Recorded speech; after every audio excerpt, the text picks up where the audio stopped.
Hello, what's going on? I am TGH, and I'm about to speedrun The Legend of Zelda, the Minish cap. Some of you may have heard of this. I would assume everyone here has. But this is going to be an any percent speedrun, meaning we're going to be finishing the game as fast as possible. And I'm here with a commentator of mine. If you'd introduce yourself, please. Hello, I'm Glubbers. I'm also a Zelda speedrunner, and Minish Cap is my absolute favorite game. And this speedrun's amazing, so you guys are in for a treat. This game's awesome. Yeah, this game. So first off, if any of y'all are huge fans of this game, I will apologize in advance because we're gonna kind of destroy it. So as this is an any percent speedrun, a lot of any percent speedruns feature, especially for Zelda games, feature a bunch of glitches.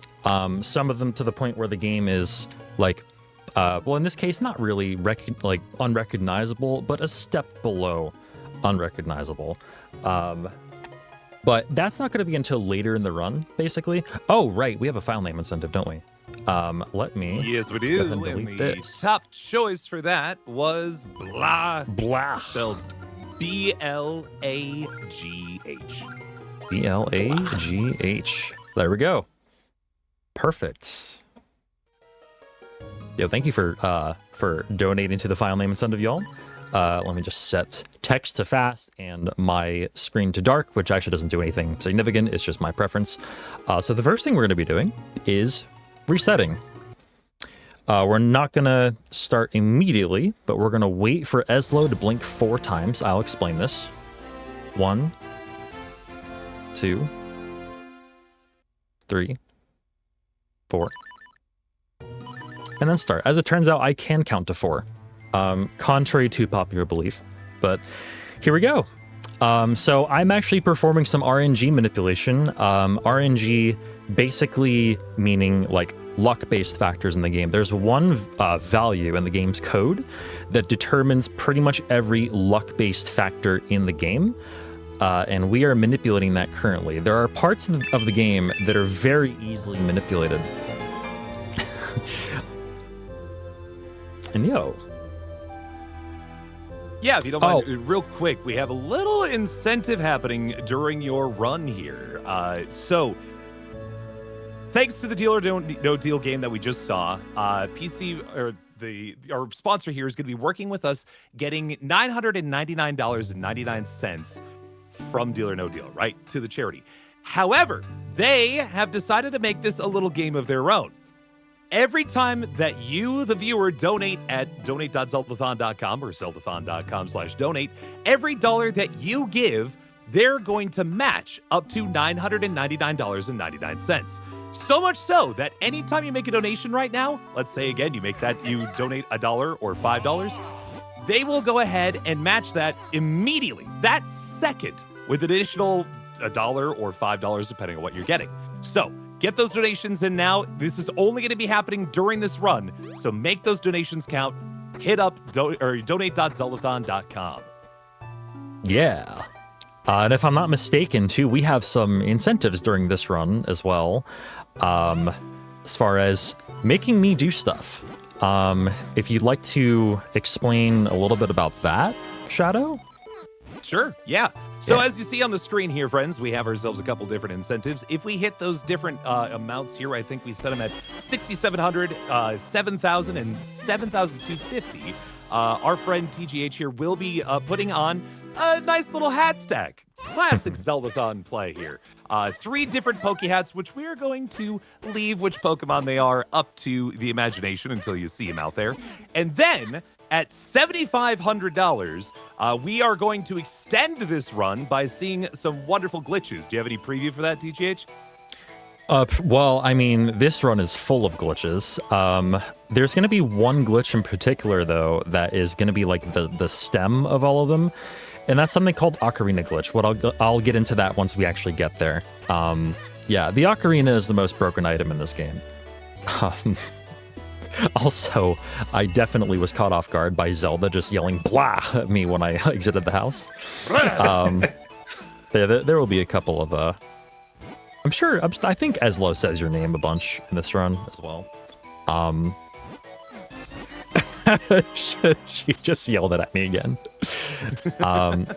So yeah, the RNG manipulation, by the way, that I mentioned earlier was to get a 5 rupee drop in Link's house after rolling 3 times, each of which rolls that RNG forward once.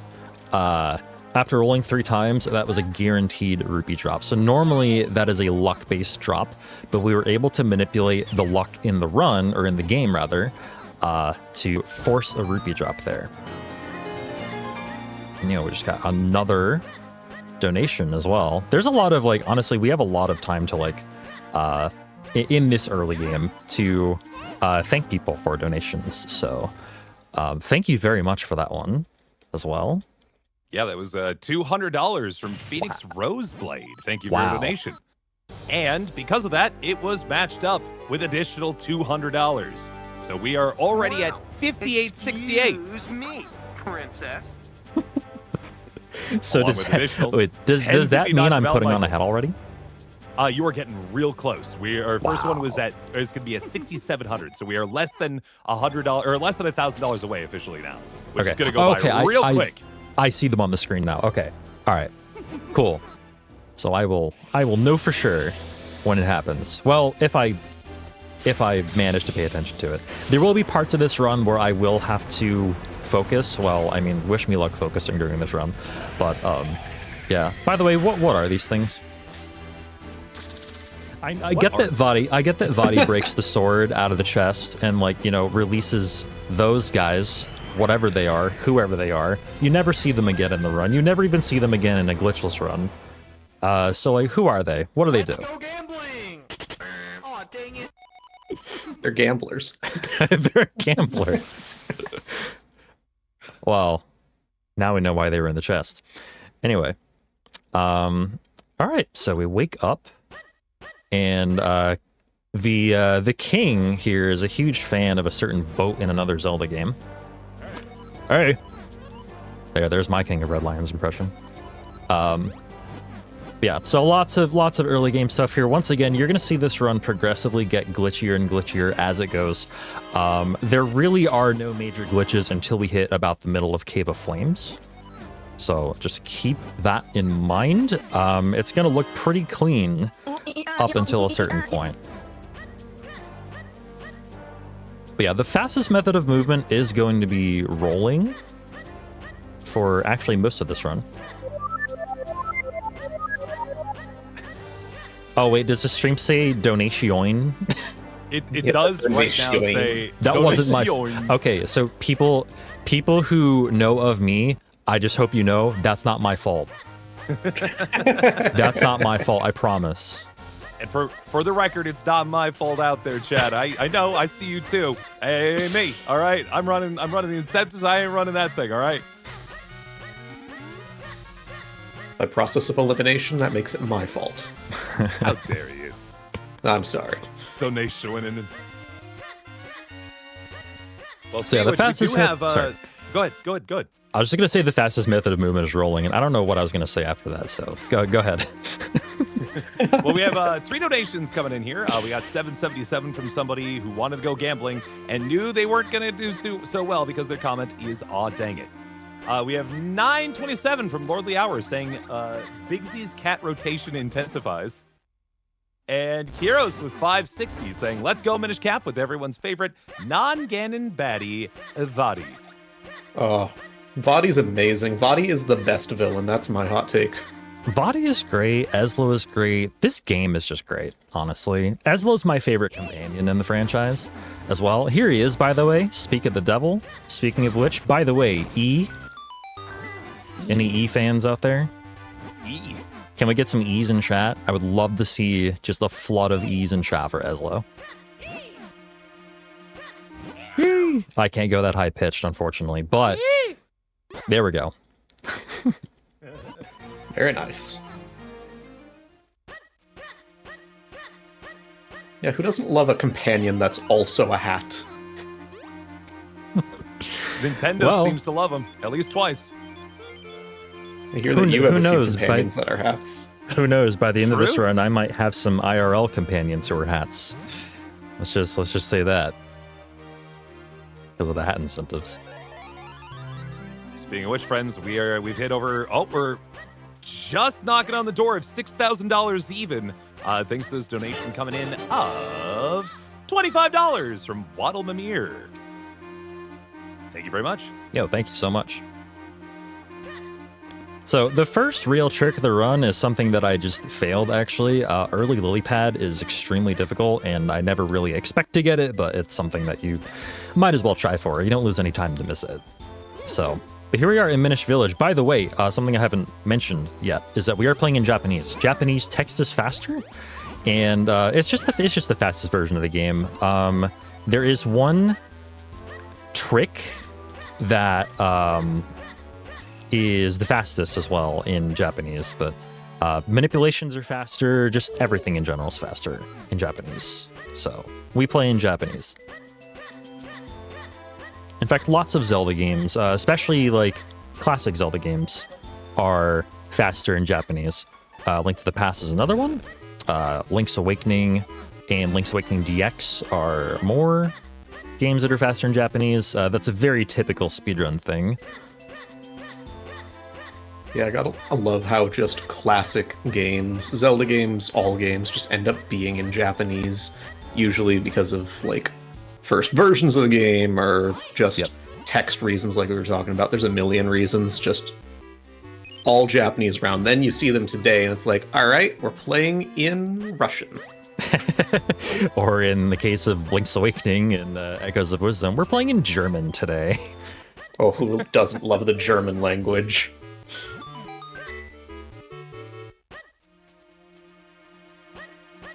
I just love the bad translations. Let's just all be glad that I can't even, like, phonetically make out Japanese characters. Unlike German, I can technically read German. Even though I can't pronounce anything correctly or understand it, I can read it. Let's all be thankful that I can't read Japanese at all. I'm just waiting for, you know, as we continue on in our gaming journey, more and more games having like dubbed localization for all different languages, and seeing how many multilingual speedrunners come of it as they slowly learn like Vietnamese compared to, you know, the English original or dub or anything like that. Okay. I mean, it's kind of the reverse of growing up, how a lot of English second language people who speak who are from other countries, they learn English that way. I still remember I ran Link's Awakening for the Switch for AGDQ 2020, and that run got put up on YouTube, as all GDQ runs do. And I spoke German during that run as an incentive for charity. I read 2 books in German in that run in the library, and I read them basically like I don't pronounce German. I pronounce them like the most English-speaking person that you can imagine. But I got people on that video telling me that my German was somehow good, and I do not understand it. Really? Yeah. I have like the exact opposite story. Yeah, I took German classes and they told me I'm awful. Here I am, like, just hoping I didn't, like, offend anyone by speaking German. And they were like, oh, no, you were fantastic. And I'm like, wait, what are you talking about?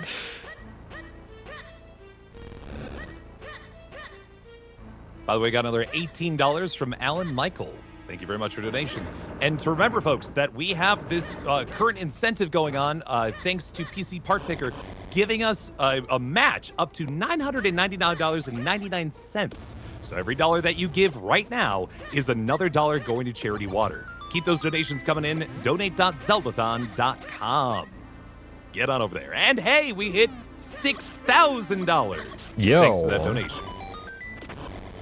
That's amazing. Yo, that's sick. Yeah, it's been really, really cool to see the donations just flooding in over that first run. Speak of which... Oh? Yeah, that is $100 from Brandon with no comment. Thank you very much. Nice little orange rupee.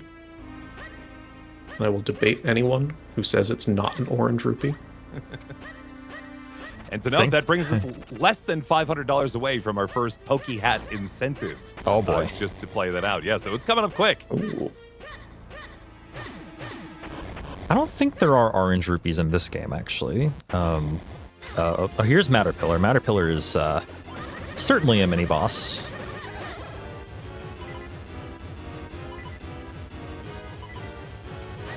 Oh.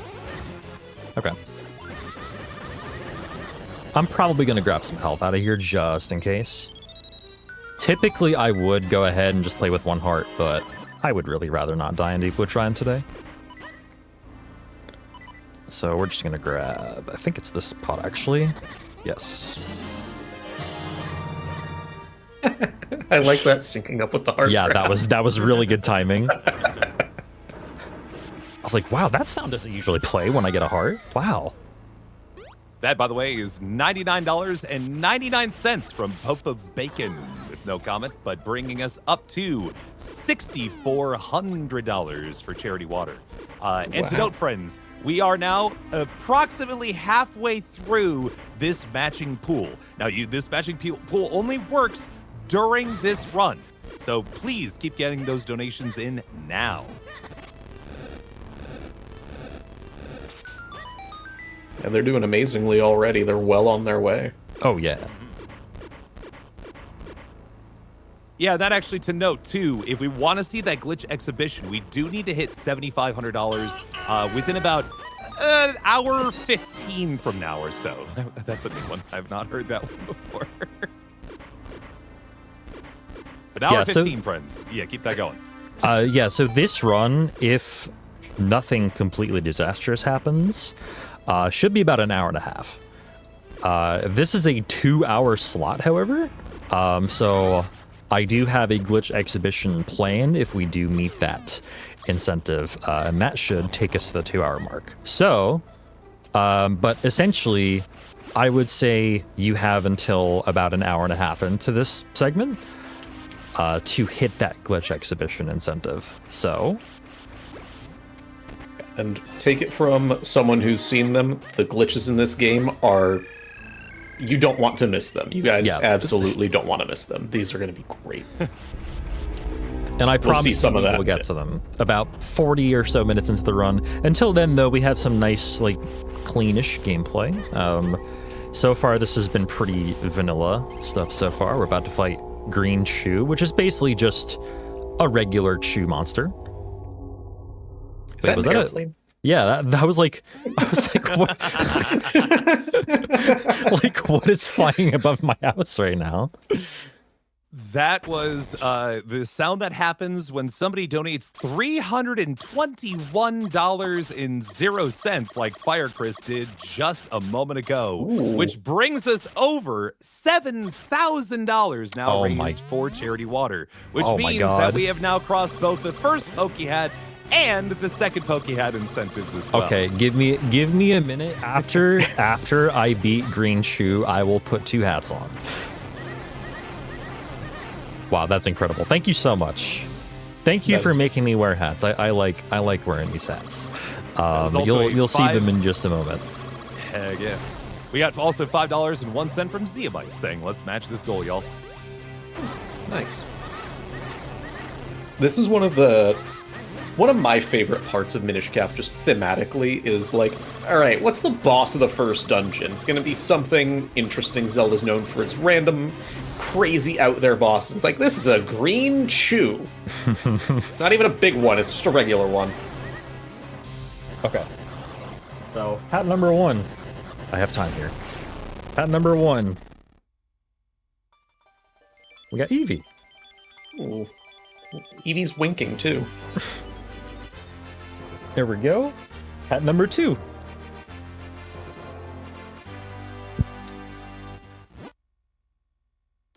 Love okay, it. I did not actually, maybe I should have. I did not expect to put 2 hats on at the same time, so I barely had time to do that. But still, thank you very, very much.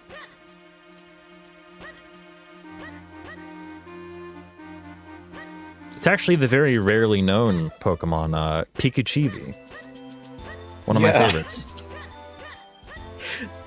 Never never before seen Pikachu or Eevee. Yes, Gen The 10 spoilers. fusion. Sorry, my bad. Bit of that interesting path you got to take with those evolution stones, but you can get there, you know. So is it an evolution or is it a Pikachu evolution? Yes. Both, I guess. It's its own entity. It's still catching me off guard every time I see Blarg. In the text, just Blarg is Blarg. just flash by briefly.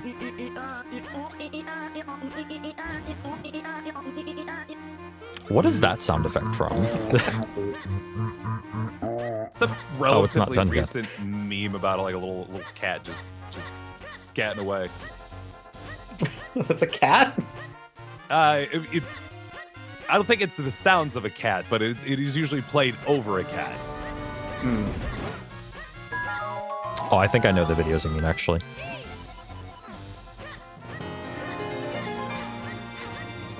Yo. Yo. And people are slinging in these donations. Seriously? Yeah, there's a That is a...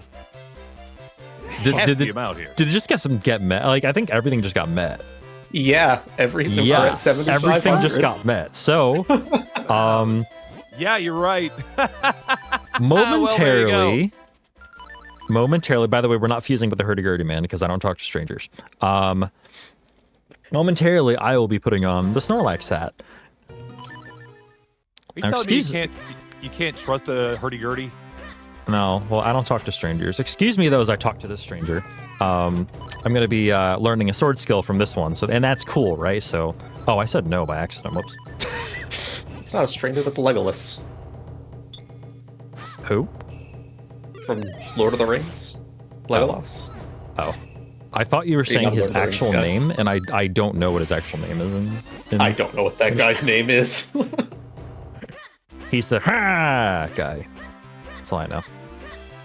His name is Okay. actually... Yeah. First glitch of the run is actually coming up, by the way. So right here, this saves a second. I'm going to set a safe tile, and upon drowning, the game's going to bring me back to that last activated safe tile, and you can actually get by that guard without showing him the spin attack. Also, I promise I'll put on the last hat momentarily. Just trying to think of the best time to do that. Let's see. When's the best time? Before you get to Krevel. Probably. Before you take down Buddy. Oh, for sure. I mean, yeah, I'll do it right now. There Oh, they look at that are. Snorlax Wow, face. Love that Snorlax. It barely With the fits. tag still on it. It barely fits, but we're in there. With the tag still on it, yes. I actually Well, how we got noticed through it. there. Go ahead. I actually noticed that the tag was still on it earlier, but I didn't really care. I just didn't bother taking it off. So It adds to the flair. It does. it adds to something. That's for sure. I'll tell you what really did add up there was these 3 donations here that I've got.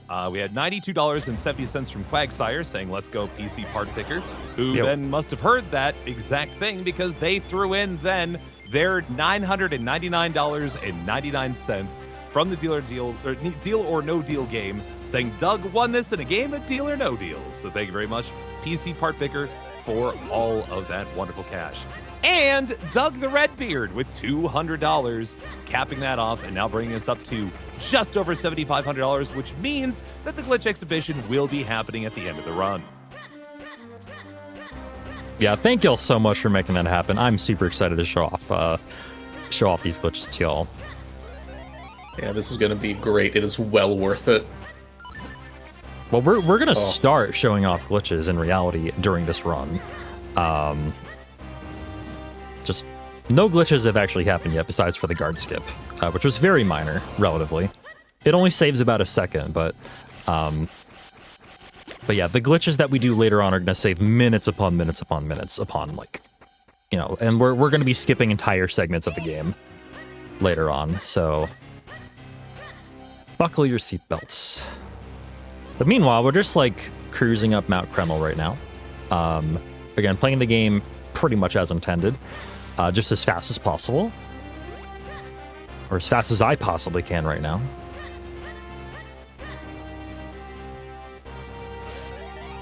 We've got our mysterious green liquid from the bottom of Kreml. We're going to bring it up and we're going to pour it onto this seed, which we have to carry out of here.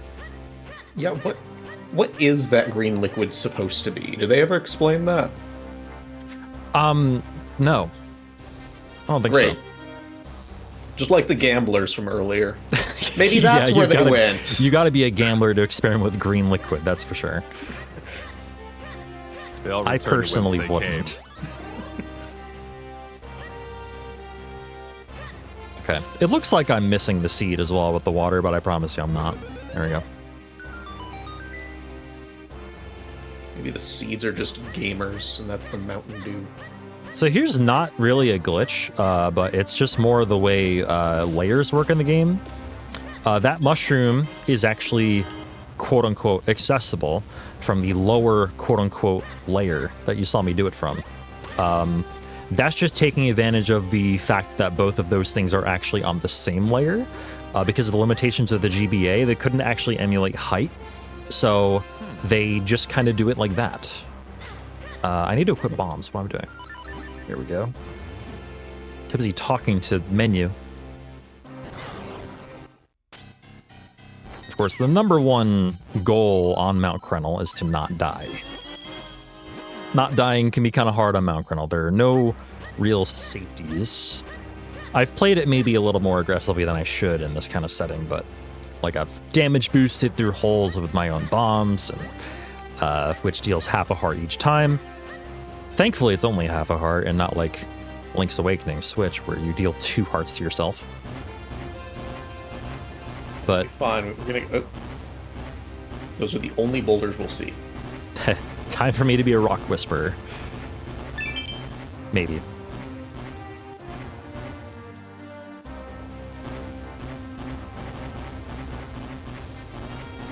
Just hold up. Just hold up. Everything's fine. Yeah, that would be perfect. Oh, yeah.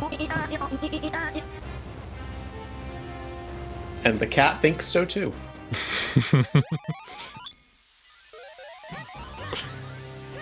I love this section, by the way. This is basically, this is a callback, especially with the music, to Link to the Past. Of course, this game was actually made by a subsidiary of Capcom called Flagship.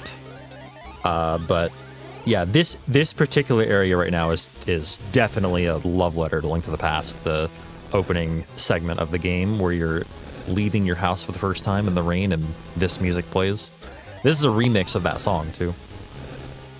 It's a little suspenseful of music for pushing around a rock in a Pokemon strength puzzle.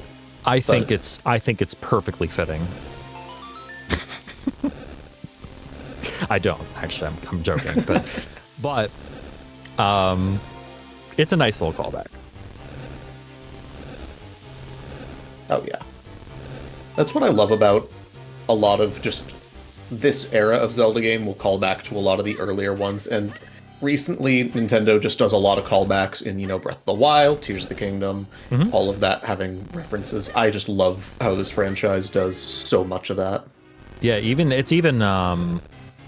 like even in the other Capcom games, like the Capcom also made the Oracle's games as well, and Oracle of Seasons was originally planned to be a Zelda 1 remake, just a complete Zelda 1 remake. That's why there are so many similarities between Oracle of Seasons and Zelda 1. Like the shape of the first dungeon in Oracle of Seasons is almost exactly the same as the first dungeon in Zelda 1. And also Aquamentus is the first boss. I've watched runs of those games for years, and I've never made the connection. But absolutely, yeah. Of the Oracle games? Yeah, between Oracle Seasons and Zelda 1 there. Mm-hmm. That is fascinating.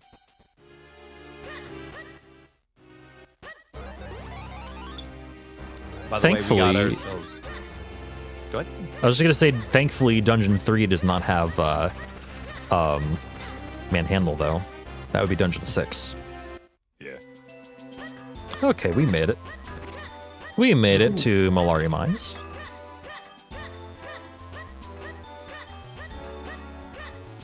I would say Cave of Flames is where the run starts to pick up. So, prepare yourselves for some glitchy stuff happening in Cave of Flames. I guess I'll start to explain it now. First off, I mentioned earlier about how layers work in this game.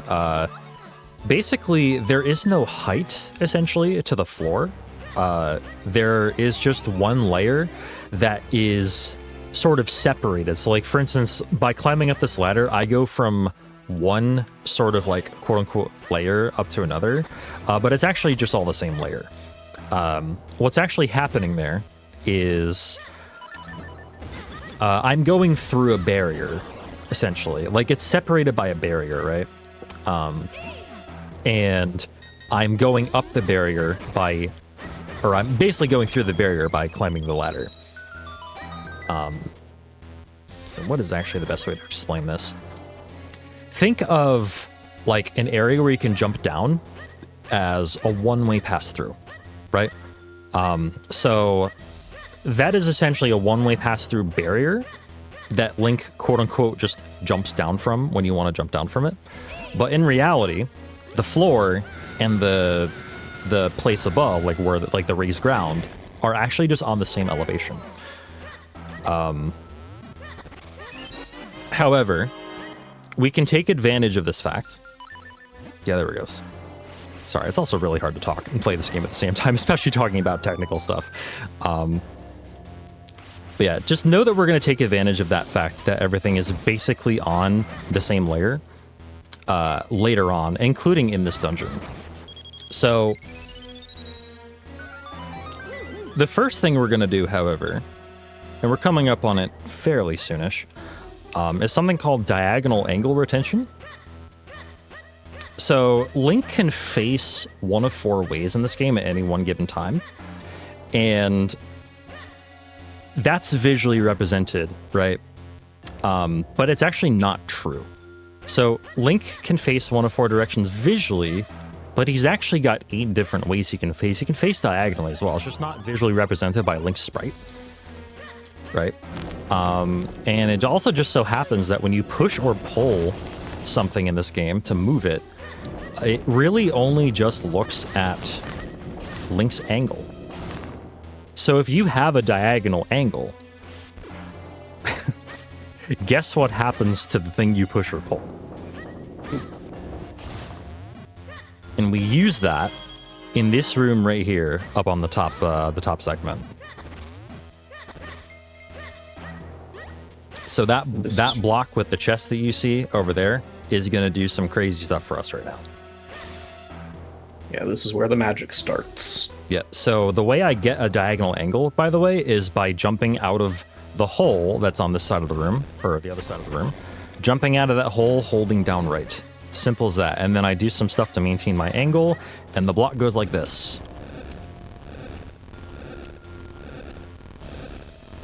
So what I've just done is destroy the transition into the next room. And when the transition doesn't work, we still do need this key, by the way. When the transition doesn't work, we can do this.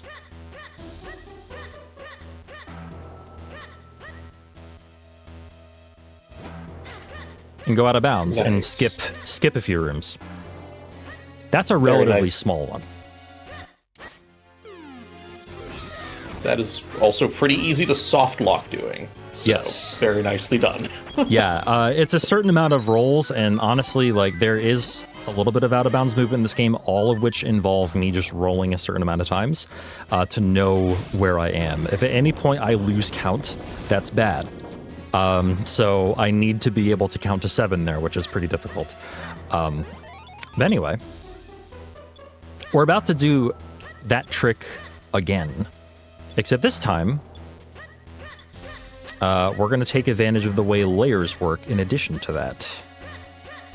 So we're going to completely skip the boss key in this dungeon.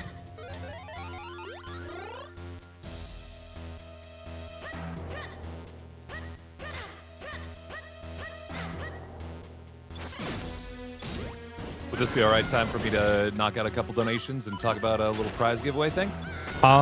Sure. Enjoy the glitch in the meantime. I'm gonna do it right now. I basically like explained most of it. So go ahead. Yeah, real quick. So we got 2 donations, one from $5 from Frostatious, no comment, thank you very much, and Dolphin giving $9.27 with a very lovely bit from certain Ryan Dave Gilbert that I will not read out entirely, but they like your hats, let's just say. One thing I wanted to mention before we continue here, though, is that, hey, friends, if you want to donate, of course, to Charity Water, but also want to maybe get something a little bit on the side here, we have ourselves a prize giveaway during this run. Up until this Minish Cap run is done and the glitch exhibition, anytime somebody donates $5 or more, so one time $5 donation or more, you can get entered to win a little prize pack of Minish Cap specific stuff, including a Corrupted Master sword and with shield sticker from Jamie Ferrato. We've got a Hylian shield fingerless gloves from Darth Plagueis, and a plush rupee keychain from Blue Tie Designs. So get those donations again. Once again, donate.zeldathon.com. And you can check out all the various prizes that we're giving away throughout the marathon at zeldathon.com/prizes. We'll mash for donations. So yeah, we're already in this Glee Rock fight, and Glee Rock is everyone's favorite Lugia clone that's very full of themselves. If you look on the wall, you can actually see Glee Rock on the wall in like 8 places. Yep. Glee Rock is spelled with a C, right? Yeah, absolutely. Okay, cool. Gleccerok. Yep. ROCCCCK. Yeah.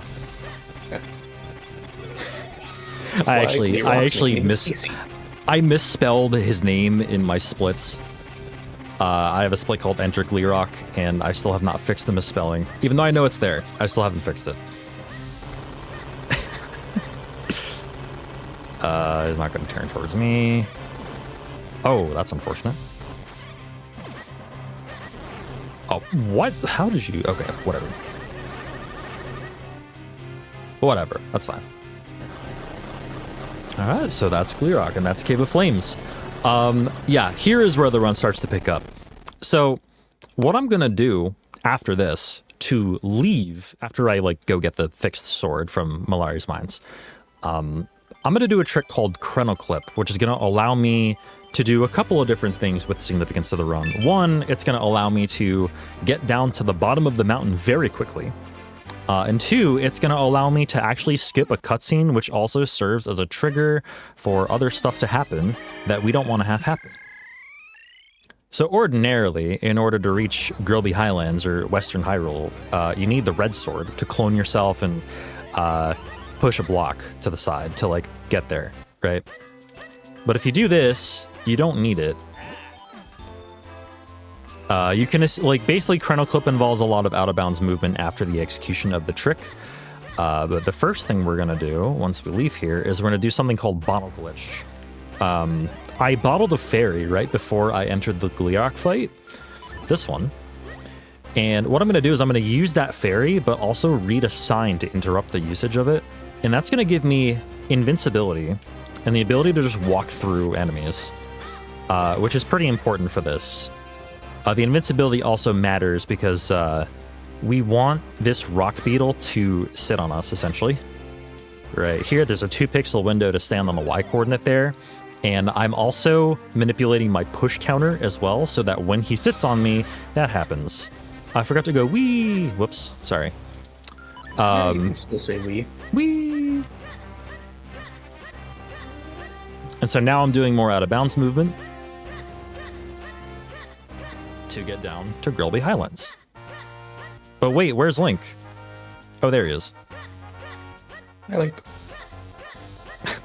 And then the most important part is reading the sign. Yes, actually very important. So this game operates on flags too, and the Boots quest will not start until you either read that sign or enter Caster Wilds and have Eslo tell you, oh, you're here too soon.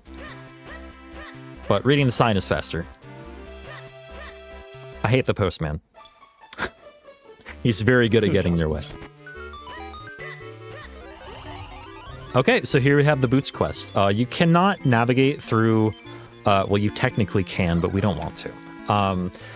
You can technically get through Caster Wilds without the boots, but you really don't want it.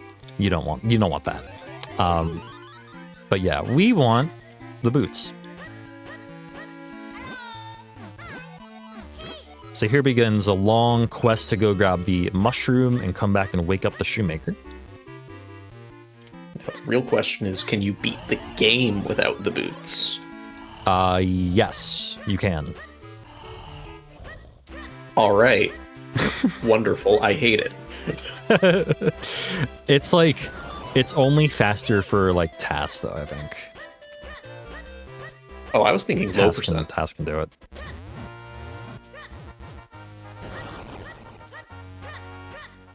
Also, a small little thing, you've maybe noticed, whenever I lay a bomb, or like a lot of times when I lay a bomb, I do this thing where I roll and the bomb pops up in the air behind me. That's called a roll lift, and that's actually a frame perfect trick that saves about 40 frames when I do it. So one thing in this game that's actually unique to it's actually like a unique mechanic within Zelda is the sooner you pick up and throw a bomb, the sooner it explodes. And when you do a roll lift, for whatever reason, that counts the bomb as being thrown.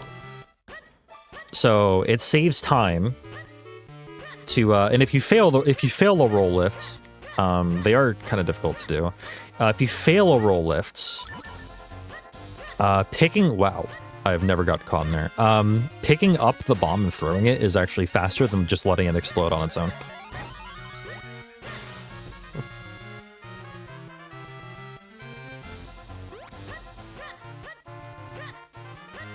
Yeah, so we've got a fun little quest going on right now where we're going to be making our way over to Caster Wilds, which is going to be a lot more of the RNG manipulations that we were talking about earlier. And it's about to get very, very precise for every movement that TGH is doing. So just going to talk about that a little bit. Keep your eyes on every movement after we get into Caster Wilds. I can assure you every single thing, every bit of enemy movement, like watching the ropes as they move down, everything like that is calculated and planned for, and it is so ridiculous to watch just how precise everything is. Having an appreciation for it just makes it all the more ridiculous to look at. So yeah, so a couple that in just a little bit. A couple of things about RNG before I do get into it is every single time a random thing, quote unquote, happens on screen, enemy movement, Link's grunts when he rolls or swings a sword. Some other things as well that are quote unquote luck dependent. That RNG value that I mentioned earlier rolls forward to prevent staleness from happening, right? But as it is just a single value and it only rolls so often, it can be manipulated in parts of the game, including upcoming. And this is probably the hardest. Actually, well, we manipulate the final boss as well. Spoilers. But this is probably the second hardest manipulation to pull off. It's not going to begin, though, until after I get the bow. Once I get the bow, the manipulation will start. And then we're actually going to use that manipulation and continue it to do a glitch called P-Hat Clip. And P-Hat Clip is going to allow us to get out of bounds and just go straight to Fortress of Winds without getting the golden kinstones in this area. So ordinarily, you need to collect, I believe it's 3 golden kinstones. I've already forgotten. 3 golden kinstones and fuse with some statues at the bottom of the map to progress. We're not going to do that.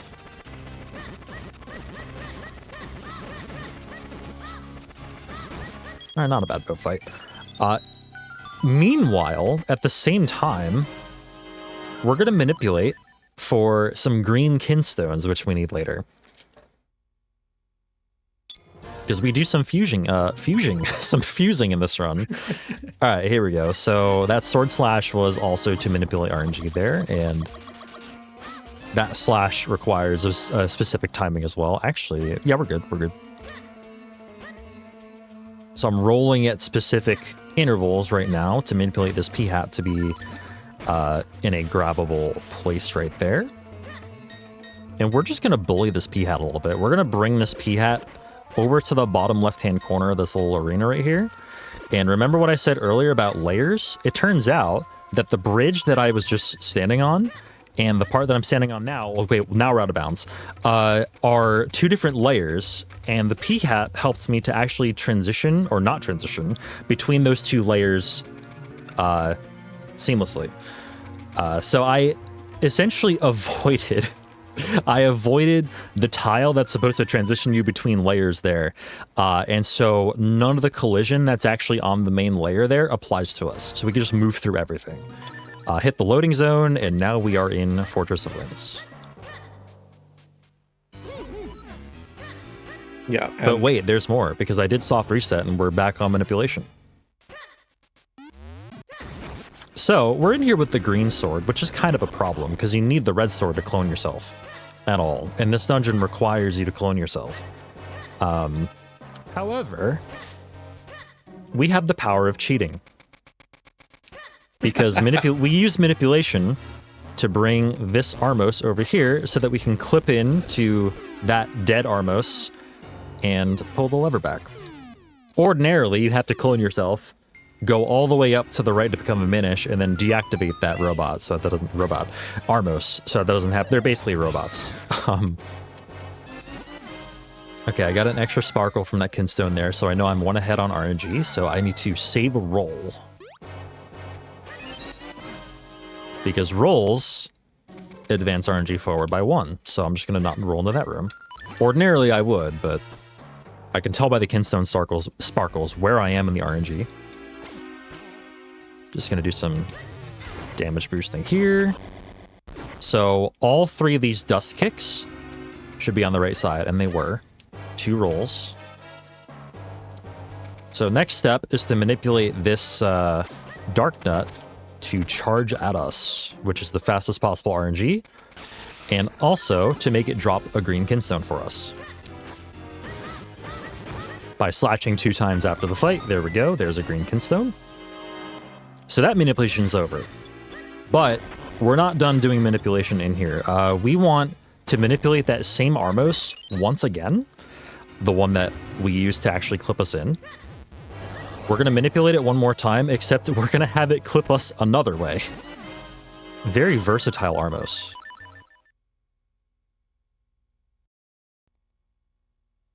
We love when we can have a friend in our speedruns help us do whatever we might want. Exactly. Zarmos is definitely a friend. He deserves a name. On top of that manipulation, I'm also going to do a trick called Portal Items, which is essentially using, or rather getting onto a portal and using an item at the same time. And it's going to clink me backwards a little bit so that I can actually get out of bounds with a bomb damage boost. So we're going to use this Armos to clip us into here. We're going to place a bomb right there, do Portal Items, and I have a 6-frame window to pause and boost myself out of bounds. And here we are at the boss. This is Mazal. Definitely not Godan. Definitely not Bongo Bongo. This is Mazal. It's Andros. Hey, we love a disembodied head with 2 hands. It's a classic. Yeah, it's very unique in Zelda. The thing that makes it unique, though, is that it does have eyes that you shoot with arrows. That makes it unique. Trust me. Oh, okay. Yeah. Yeah, in the year 2004 when they made this game, they hadn't done that in, 2 years. Wait, I don't know why I'm pausing.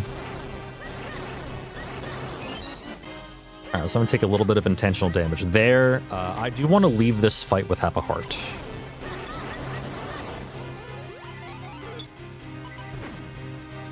Or it's actually going to be 3/4, but whatever. Just kind of have to get lucky here, and I kind of did, I guess. It was within the first 3 I checked. That's all you can really ask for. Okay, I'm also going to do something here called bow canceling as well. When you fire a bow and arrow shot and use the boots like directly after. Just like kind of tap the button. That was a bad example. Just kind of tap the button. Wait, did the last one not? Hang on a minute. Whoops. What are you doing? What are you doing? What are you doing? No, bad. Oh no, it's the laser of turn small now. Bad. Hang on, I miscounted my arrows. I can't count to 3. Hang on. We'll fix this. There we go. Okay, we're fine. I don't even remember what I was talking about. You were talking about the bow canceling with the boots. Right, the bow canceling. Extremely minor tech. Oh my god. Okay, so when you fire a bow and arrow shot and you tap the boots button, it gets you out of the bow and arrow animation. That's literally all I was trying to say.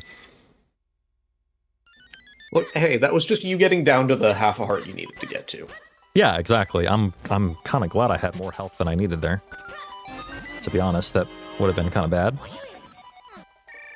Okay, but now we have the ocarina, and trust me when I say the ocarina is the most broken item in this video game. Because it enables you to do a trick called Ocarina Glitch, aptly named.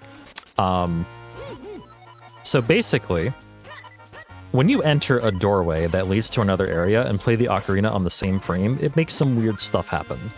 What kind of weird stuff? Well, it makes the game, NPCs, everything freeze completely.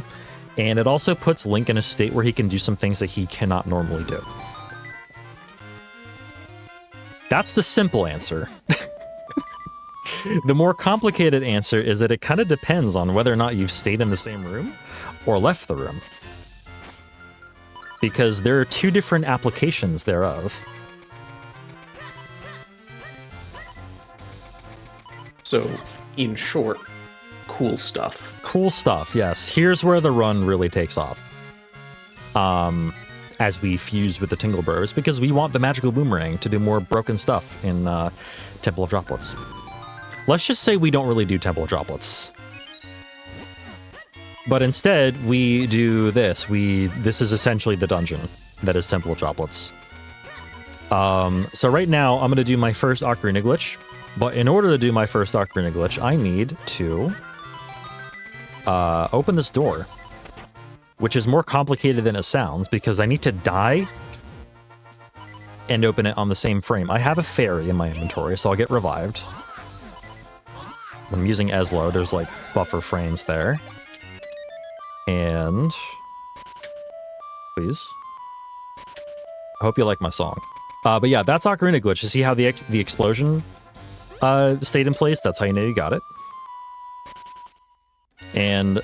we used it there to do something kind of obscure in order to get up to this Tingle Bro, because we still don't have the red sword, by the way. We still cannot clone ourselves. Ordinarily, you need to go into the cave below and push the block with clones. We can't do that right now. We'd rather go later and upgrade our sword twice at once.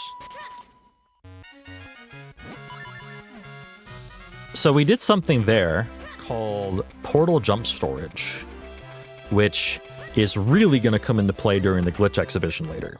So, keep that in mind. That's a little taste, by the way, of what we can do with that type of glitch in this game, with Ocarina Glitch. Wait, so there's more than one stage to it. Go ahead, sorry. You said you just talked to strangers like you said you wouldn't do earlier. I only talk to strangers if they're useful to me. That NPC's name is Stranger. That sounds so bad when I say it. That really does sound bad. That sounds so Don't bad. talk to strangers unless they're named Stranger or they're wearing a skin-tight leotard with a little like, kind of hook on the top. Those are the only type of strangers. It's true in the speedrun, at least. Yeah. This is our good old friend. That's the blue one. That's, is that David Jr.? I think it is, actually. I think so. One of them's David Jr. The other 3, like, rhyme with Tingle. Yeah, or our David Tingle. Jr. Knuckle is the pink one. And... oh, maybe I'm wrong. I'll be real, I don't remember the other one. I just remember David Jr. because it's unique, and Knuckle is a bit too long of a story for this, so... Alright, so here grabbing the magical boomerang. This is going to make something possible in Temple of Droplets called boss door clipping. So how do you use a boomerang to clip through a boss door? Well, you'll see. It has to do with the fact that we can control the boomerang mid-flight. Or the magical boomerang, that is. Not the normal boomerang, only the magical one works for this. In fact, there are 2 items total in the game that you can do it with. The other one is locked behind the first boss door. So we need we need the magical boomerang to make the first one happen. That's right, it's the lantern. The lantern is the second item. So now we have the magical boomerang. We're gonna show off how there basically are no iframes in this game, because it is a Capcom Zelda game after all. Thank you, Capcom. And we're gonna do a setup here to open this door as well. This setup was actually just found like less than a week ago, so hopefully I pull this off. I didn't. Never mind. Okay. Ooh, this Octorok is we're fine. We're fine. We're fine. We're fine. We're fine. We're not fine. Okay. This is still fine. I'm gonna kill this Octorok. I don't trust him.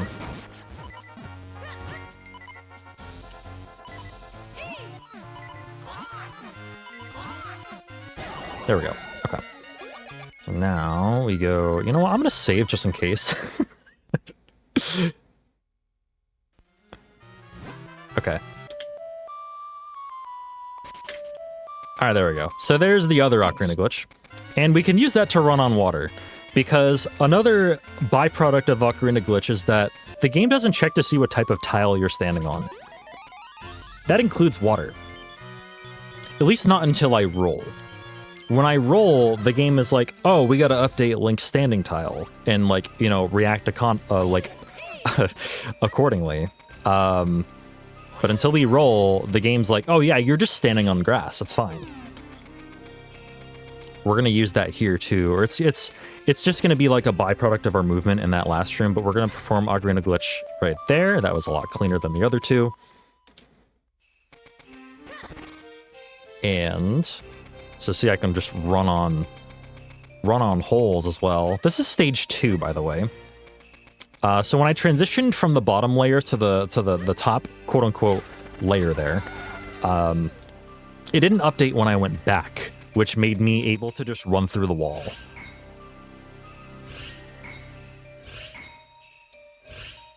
So is this your favorite dungeon that you don't play, or do we have another coming It's up? really the only dungeon that we don't play.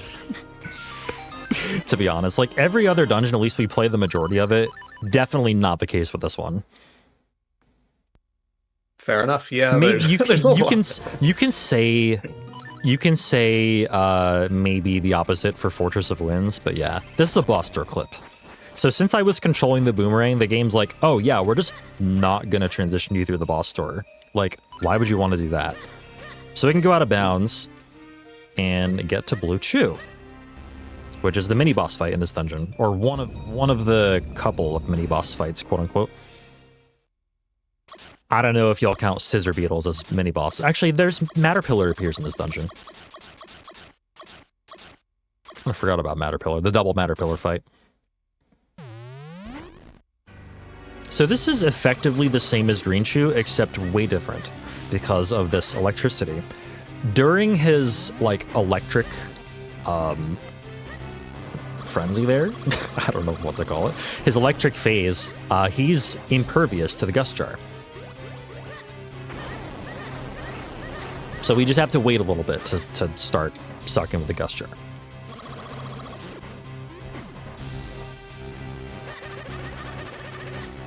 Coming up after this fight, however, is probably the most difficult trick to pull off in the whole run.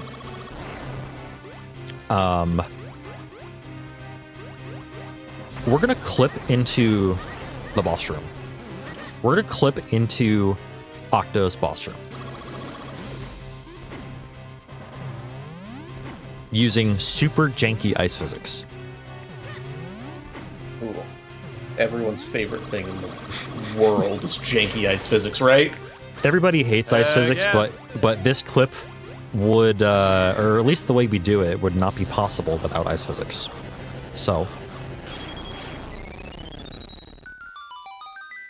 You know, everyone can appreciate, how you have, like, that anytime you have something that, you have a little bit of a negative feeling towards and you see some positivity come out of it, you're like, yeah, all right, exactly. ice physics, maybe you're all right. Okay. Yeah, They're it's like not. it's like having that uncle like at Thanksgiving you don't really want to talk to, but he knows how to fix your vacuum cleaner like nobody's business. You're like, in this one case, very specific case, you're really great. Can you go away the rest of the time, please? All right, so we're taking this pot on a journey here. We're gonna place it in a specific spot, and then I'm gonna do a subpixel trick here with the gust jar. So that roll that I just did that failed, that it's frame perfect. It's a frame perfect roll with a subpixel perfect setup. There we go. So I Ooh, effectively second just try. rolled backwards into the boss arena, but I was actually just rolling diagonally into the pot. That's 8. Oh boy, okay, that's fine. This fight also gets manipulated so that we get 0 ink. Hopefully I'm able to do it. Hopefully I didn't spend 1 more RNG than I thought I did in that room. Basically, RNG ticks down very slowly in the room where you do Octoclip. Oh, this looks fine. That's a 5 roll. Okay. 2, 3, 4, 5. And I'm basically using the way the rocks fall as a cue for how many rolls that I do.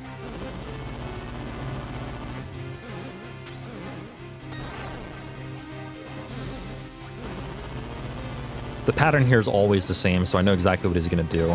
It's the 3rd phase that gets different, but that's the phase that we manipulate for. Roll 3 times, so I need to pay close attention here. Okay, that particular rock pattern means I roll 2 times. 1, 2. So this should be a 0 ink fight. So do we think that the foliage on the Octorok there, do you think it's decoration, or do you think it's like... I think it's a fashion choice. That's what I was thinking, maybe Yeah. like a fashion statement. It's got like a little flower going on. It was really its downfall, That's why you should never invest in fashion, kids. Don't dress well. I mean, to be fair, it does make them stand out. I'll give them that. I'll give them that. I didn't think anything twice about Green Shoe. We still got rid of it. To be honest with you, I'm wearing 3 Pokemon hats right now. I don't think I can speak on the matter. Or you really can, and we all have some learning to do. That's true. That's also true. To speak on that, how's your have the 3 hats impacted your play at all? No, I forgot they were there until I looked over at my webcam. I forgot I was wearing them. So they're comfy. I just really like that Snorlax's eyes are off camera, so you've just got the top of the screen as this big ol' smile. All right, so I mentioned earlier that what are you doing? Oh boy, what are you doing? What are you doing? What are Excuse me, princess. Yeah. my partner Amber has come over to flop the ears on the Pikachu hat. I was wondering when you were going to do that, but I guess they are. Yes. And they're also doing some straightening work as well.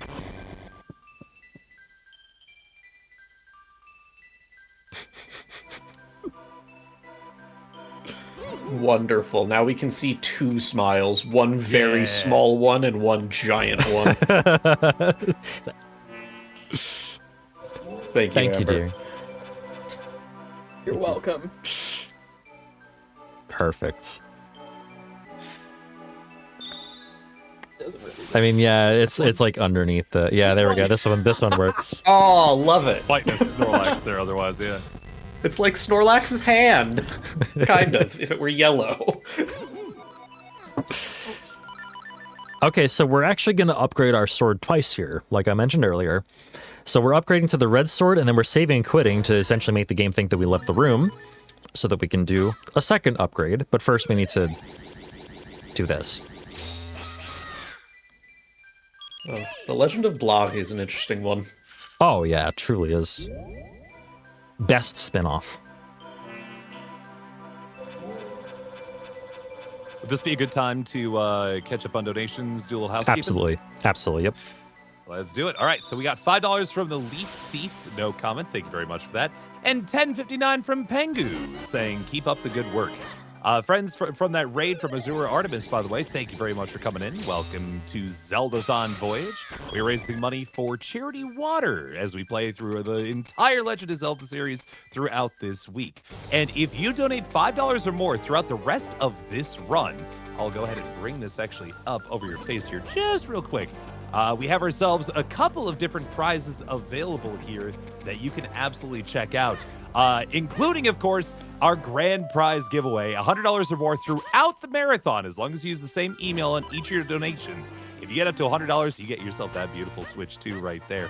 Get those donations in, donate.zeldathon.com. And we also have ourselves a nice prize pack for this particular run as well. $5 or more, you can get yourself some things like a nice little sticker from one of our donors of these various prizes here, including, let's see here. Yes, that's of course the green rupee keychain, the Hylian crest fingerless gloves, and the corrupted master sword stickers. $5 or more for those. Get them on in there. Donate.zeldathon.com. Hell yeah. Love that. I loved that when you put the banner over covering the camera, we still saw the giant Snorlax smile. Also, ignore all the glitchy nonsense that just happened. We just walked through some people. It was being polite skip. You didn't have to talk to them to get them to move. You just shoved them out of the way. Yeah, so another byproduct of, whoa, he's coming all the way over. God. Another byproduct of Ocarina Glitch is that NPCs just don't have collision. Anyway, they might as well not even exist. Which, another hint as to the glitch exhibition later, we're going to come up with another way to make that NPC not be in our way anymore. Ooh. That's really ominous. I mean, with nothing bad, but whoops. That's a problem. Okay. Okay, we're good.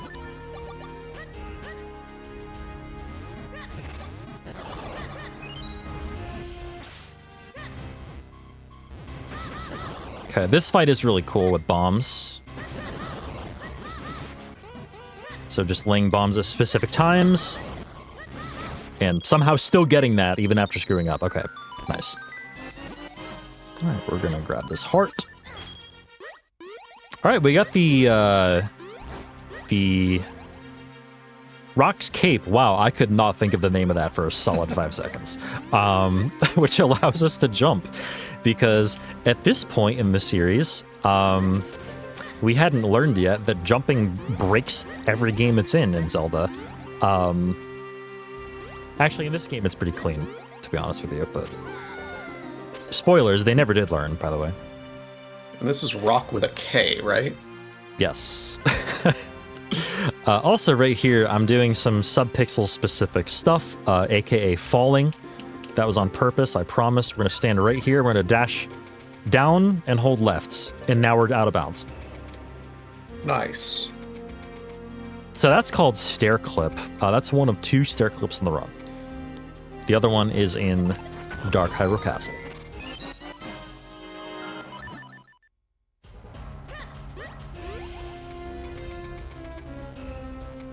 Rock's Cape is actually ROX Cape, by the way.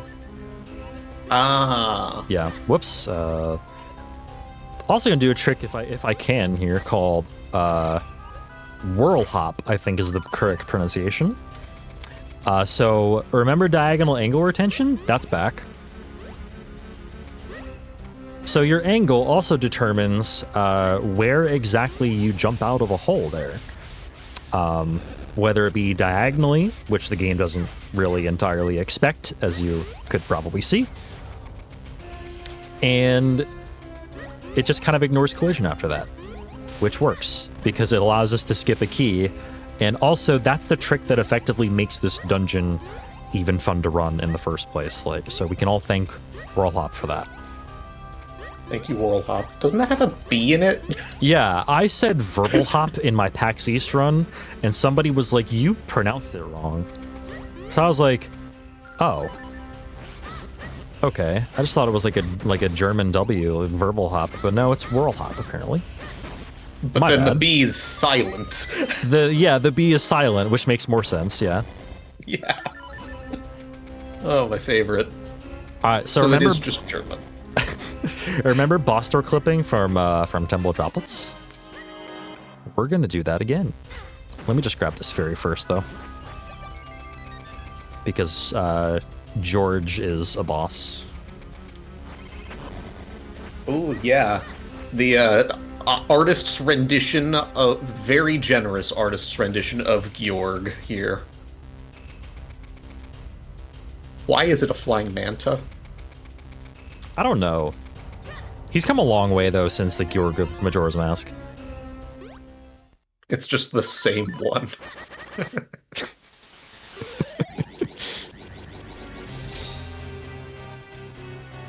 Alright, so eyes can appear in 4 different patterns here, but we don't really care because there are 2 ways I can clone Link that can hit any pattern of eyes.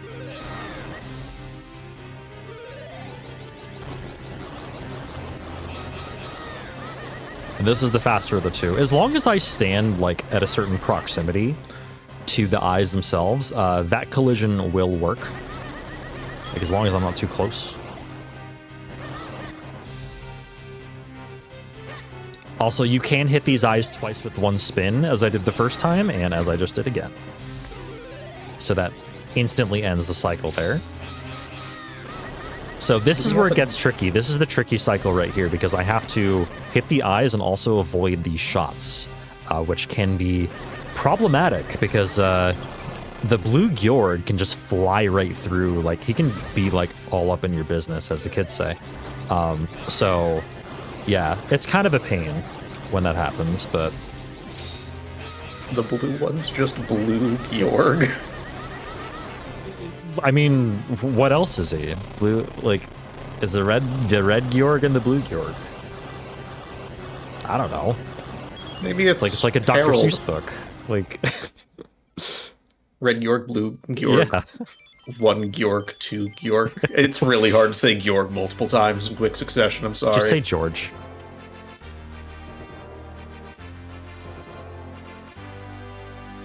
I think it's also hard to say George multiple times in quick succession. Probably.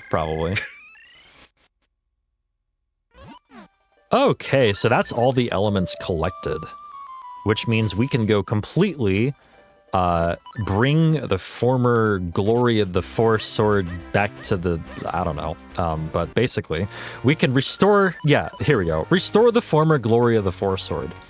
Words. And then Wait, go. they're Georg pair, so they literally are 1 Georg, 2 Georg, red Georg, blue Georg. Exactly. I don't know what the next page is in that book, or I would try to say it. Oh, if only I could get that RNG every run. I got the double aggro, which, like, it really only matters if the right one aggroes you, but they both aggroed me. That fight sucks, by the way. I really don't like that fight at all. If that ladder weren't there, which, by the way, it's really funny that the ladder's there. The ladder's not supposed to be there, but we're supposed to do that fight after Cave of Flames, in all reality. Right after we get the red sword. But since we never got the red sword until after everything, we were able to skip that particular fight and cutscene until now. We have not yet found a way to actually completely skip this cutscene. But the fact that the ladder's there makes that fight a lot more of a pain. It's actually a completely manipulable fight if the ladder's not there. Well, I'm glad that Eslo is finally willing to open up to us as we're about to go and, beat the game. Finally willing to tell us his backstory. True. Ha! Also. Yeah, that was 1010 from Calypsoid, bringing Vati out to the party, and that was it. Thank you very much for your 1010. Thanks for all the donations during this run, by the way. Y'all are awesome. And during this marathon. Altogether, y'all are awesome. Raising money for a great cause. Yeah, Charity Water is great. Like, what they do is just amazing. There are a lot of time. There are a lot of time. I can English. There is a lot of time between now and the next time we do something significant, by the way. So if you'd like to, you can read off more donations, because I know that we have more. We're currently caught up on donations, but we were talking about how important Charity Water is. If you don't mind, I might throw that up here real quick. Yeah, sure, go ahead. Folks, what exactly we're doing here. So, friends, this marathon, throughout the entire week, 100% of the money that you're donating is going directly to Charity Water. It is a fantastic organization that we've worked with before that operates with a mission to provide clean and safe drinking water to people in need worldwide.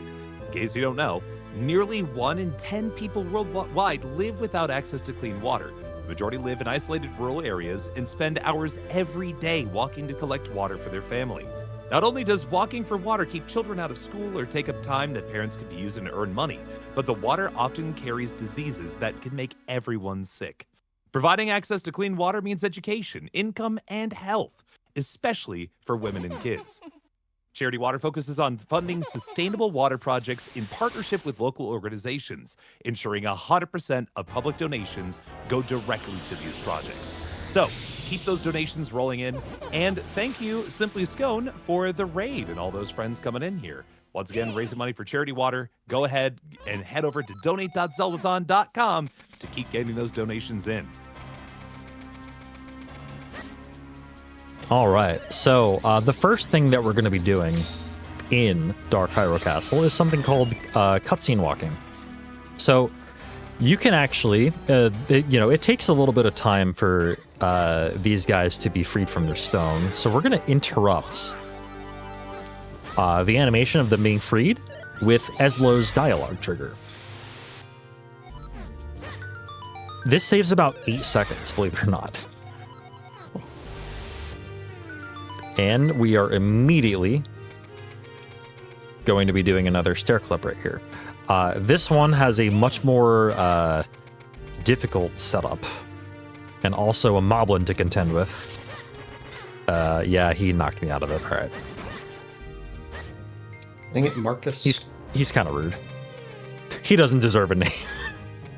The rude ones really deserve the names. What are you talking about? Marcus has been stripped of his rank. All right, back to Moblin number 4. So yeah, this place gets annihilated, by the way, so enjoy. But yeah, here we are coming out the front of a locked, or out the back of a locked door, if that doesn't hint as to how broken this is. But yeah, we've essentially completely skipped the cutscene where we free the king as well. The king might as well not even exist in this speedrun. That's not even the first cutscene that we've skipped with the king in this run. That's the hardest room in the game right there, by the way. That's a legitimately finicky trick that I'm really glad I was able to get here. Speaking of legitimately finicky, this is also the hardest room in the game. Don't at me. There we go. Perfect. I'm more proud about that than I am about the cloneless cannon room. I have to correct you on the king. The king is the most important character. He said, hey, that one time. True. Very true. Without he really gets you pumped up for a run to start the run, you know? Exactly. Yeah. Not only with encouraging you with A, but also ooh. Ooh. So we just save warped. Are we on to some sort of manipulations? Not yet. Next save warp will be. Ooh. So we've just done Ocarina Glitch. for the third to last time in this run. And here's a really good showcase of what Stage 2 Ocarina Glitch does. We just don't care about these walls. Mm-hmm. Walls are suggestions. Ooh. We've got some pixel vomit. Lovely design, though. Lovely design for that. Like, it looks like some of the like glitchy patterns in this game kind of look like God, what is the? It's like a string with a bunch of like mini flags on it. I don't know the proper name for it. Forgive me for that, but some of it looks like a banner, like a flag banner, almost. String with some flags on it was not what I was expecting you to say to describe a banner, but yeah. I mean, I don't know what it's called. I now know what you're talking about, but I don't think it has another name. People in chat are saying bunting. That's a thing in baseball. That is. I know what bunting is. Okay, so now we're on RNG manipulation, by the way, for this part. Now that we're going right, we're going to manipulate a few things. Ideally, we would manipulate the ball and chain guard fight, as well as the Stalfos in a certain room, which we want to perform diagonal angle retention in. But in order to do that, we want them out of the way, so we manipulate for that as well. So these ball and chain guys right here are going to come to the left and be basically inside of each other. And let me slash them 4 times easily. And since we are still in Ocarina Glitch Stage 2, I can just walk on these holes without having to worry.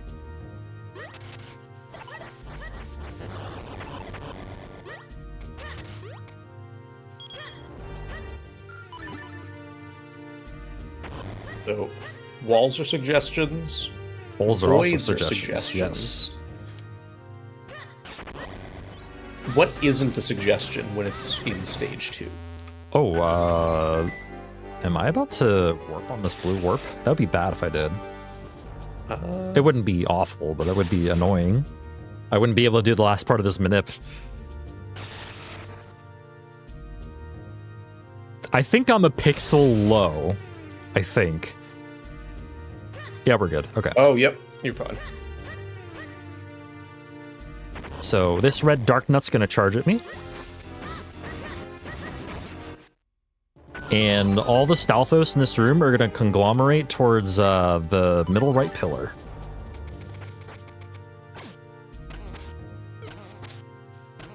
I love that. And let me do diagonal angle retention off of this flame bar, so that I can push this block diagonally and save falling into the hole. Okay, that's a little. That's out there. That's really cool. It's a little out there, yeah. This run is out there. And now this is the longest manipulation in the game by far, because we're going to manipulate up through the second phase of the Vadi fight. Hopefully this works. I have no bombs, so I'm going to do an alternate roll spot here. Got to remember to roll up the stairs. So yeah, manipulations in this game, or like RNG drops specifically, depend on Link's inventory and status a lot of the time. So like the fact that I had no bombs there meant I had to roll in a specific spot to avoid a seashell drop, which would lose me time. Okay, here we go. So I'm actually going to be like, I'm going to try to be mostly focused throughout most of this fight, or throughout most of these like phases of the fight. Just know that everything I'm doing has a purpose and is somewhat specific, and I need to, like basically I am in control of RNG this entire fight, up until the third phase. Yeah, this is all very, very specific, and everything is just interesting. We can talk about how cool of a boss Vadi is. Like, hold on. Well, these are the Dark Nuts, right? Those aren't Vadi. One of them might be named Vadi by coincidence, but these aren't the Vadi that we're looking for. Vadi's a popular name in Hyrule, I don't know. It is. Heart It's drop like right here, by the way. Madison in high school. Why are you not wrong?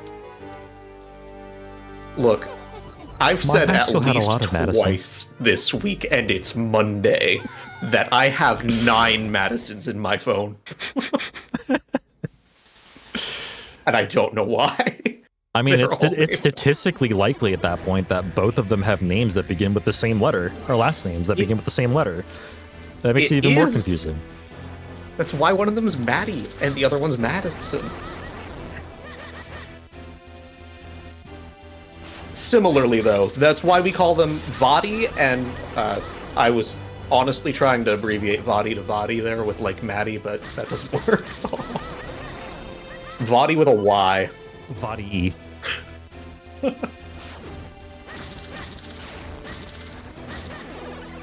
do all the Madisons go after high school? Where do the Vadis go after high school? They clearly become evil lords. All of the positions and movements of Vadi here are being completely manipulated while Teach focuses on this. And we're into the next phase, which is the one where he changes from this beautiful evil lord into an eyeball with multiple other eyeballs. Vadi be like, eye emoji. Not eyes, eye. Single eye. Eye singular. The unhinged response to when you want to see something.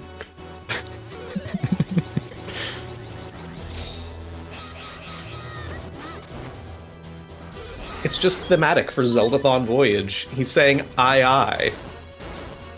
Oh, that's very true.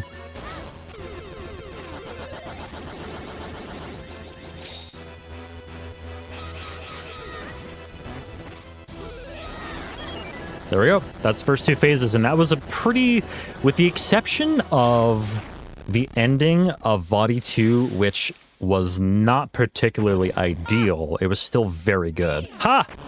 Ha! Oh, wait, what am I doing? To There's no 1010 text to from match anymore. Calypsoid, by the way, saying my eyeball form is just as beautiful. Thank you very much. I'm sure you have beautiful eyeballs. It's a lot more unhinged to say beautiful eyeballs than beautiful eyes. I'm gonna not say that again. You have Yeah, beautiful now I think about it. eyeballs. Yeah, no, that's gonna be a no from me. I just feel like that's followed up by blinking independently. Oh, yeah, probably. Just want to let you know your eyeballs are great. That's like a coach being like, "You did great, champ. Hey, your eyeballs are great, champ."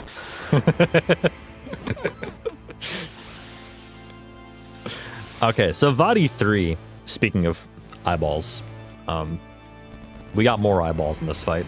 Who would have thought? Who would have thought we'd have more eyeballs? So this is actually completely unmanipulated. I think based on the second phase, that was a pretty easy guess that there would be more eyeballs. Do you wanna like not be right there? There we go. Yeah, that is wonderful. That's awkward. Yeah, so this is just not able to be manipulated. You might be like, why are we manipulating 2 phases and not 3? So every time that TGH goes near that pedestal to turn into a Minish, if we actually had the RNG value showing, it's flying. You see all of those sparkles happening? It is flying by. It literally changes every single frame. Like, it is 1/60th of a second. This game does run at 60 FPS. Roughly.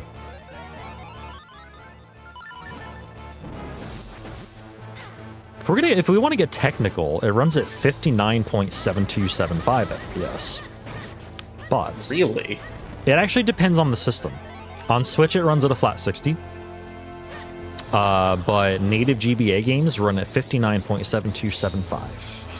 That is interesting. I'm used to games running at like 59.98 or 97, but I've never heard anything that wasn't 59.9 until now. Of course, it's all 60 for what it's worth, but Basically, yeah. It does add up to very minuscule time differences. All right, so time is actually coming up pretty soon, which I don't need to actually tell you because I'm controlling my own timer. But the end of this run is coming up pretty soon. I only need to hit Vadi twice to advance the cycle here, or advance the phase, whatever you want to call it. Cycle, I guess, is more accurate here. But essentially, this is the end of the run right here. There it is. Time. 128.26. All right. Very solid. GG. Yeah. Thank you. Thanks very much. Thank you for like letting me be a part of this event. Like, this has been extremely fun. And yeah, I'm super happy to run Minish Cap for y'all. And thank you again for so many donations as well during this run. Speaking of which, Shadow Temple, you can handle that one if you'd like to. Sure. That was 1988 from MJ Evans saying, Shadow Temple, good feelings. And this is enough for entry to the Minish Cap portion of the prize pack, correct? That is correct. Yes, of course, again, $5 or more. You're running out of time, by the way, on that one, friends. Just a couple of entries on in there. $5 or more, you get yourself entered into that prize pack of, let's see here, one more time. That was a green rupee keychain, some Hylian Crest fingerless gloves, and some corrupted Master Sword stickers. So get those donations in now. Should I run the credits? Or, like, if you want me to run the credits, I can. But, like, we have the glitch exhibition to get to as well. Yeah, so might as well it's dig up right to in. y'all. It's up to chat. What do you think? Should we roll credits? I can say something cursed in the meantime while they weigh in. Eslo's eyes were on the side of his head, which means that he was a prey animal. But when he's turned back into a Minish, they go in front, which means he's a predator. So what happens there? Is it confirmed that hats are prey? Yes, that is the takeaway. Now the next what I'm taking away question. Who eats hats? I'm gonna choose not to engage in this. The answer well, is it the seems banker. pretty unanimous that we are going right to the glitch exhibition. I'm actually Well, gonna that's it. load up a save on my EverDrive in order to showcase these glitches, but just be aware that all of these glitches can in fact be performed on a genuine Minish Cap cartridge. This is the cartridge I just played on. So there is well, it's cheating, but it's not illegitimate cheating. You know? Also, pay no attention to the fact that I just entered my folder called glitchless. This is not glitchless, I promise. Okay. It was glitchless until you entered it. Yes, it was. All right. So, first things first. Basically everything, or not everything, but like half the glitches I'm about to show you stem from Ocarina Glitch, which I just showed you, which looks like this. I missed it. There we go. So you can see here that like this is frozen. I can't interact with this because the game essentially, for lack of better terminology, the game essentially thinks I'm playing the ocarina because I interrupted that cutscene by entering a staircase, right? But I'm just gonna get out of OG. I have a bottle equipped on my B button. I have an empty bottle, right? Nothing in it. I feel like I'm doing a magic trick right now. You can see the bottle. It is empty. Nothing in my other hand. Nothing in my whatever. But you can essentially do Ocarina Glitch, quote unquote, with a bottle, and it looks like this. Ooh, what? So you get some super glitchy animations. This one in particular I like a lot because it's just so out there. Is that the swiping animation of the bottle, or what is that? It's like certain sprites. It's like certain pieces of sprites from his swing animation, yeah. Huh. And when you push things, you get different stuff too. Like a random bottle. There's the bottle again. Ooh, it's a ghost bottle. Yeah, it's a ghost bottle. You know, when people say they're sweating buckets, some people just sweat bottles. The best one, though, is when you push upwards. Yeah, And Link's I don't got a even know what cane that coming out is. of his butt. Nice. I like this one a lot. Also, fun fact too, when you do, I'm gonna get out of this state real quick. Just using an item gets you out of that state, by the way. So like, it's glitchy, but it's not like game breaking or anything.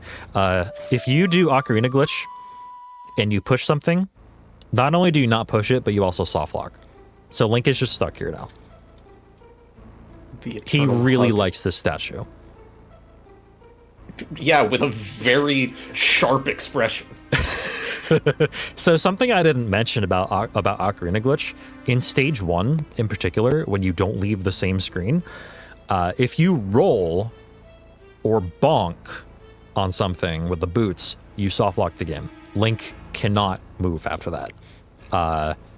It's just, you have to reset and go back to your last save.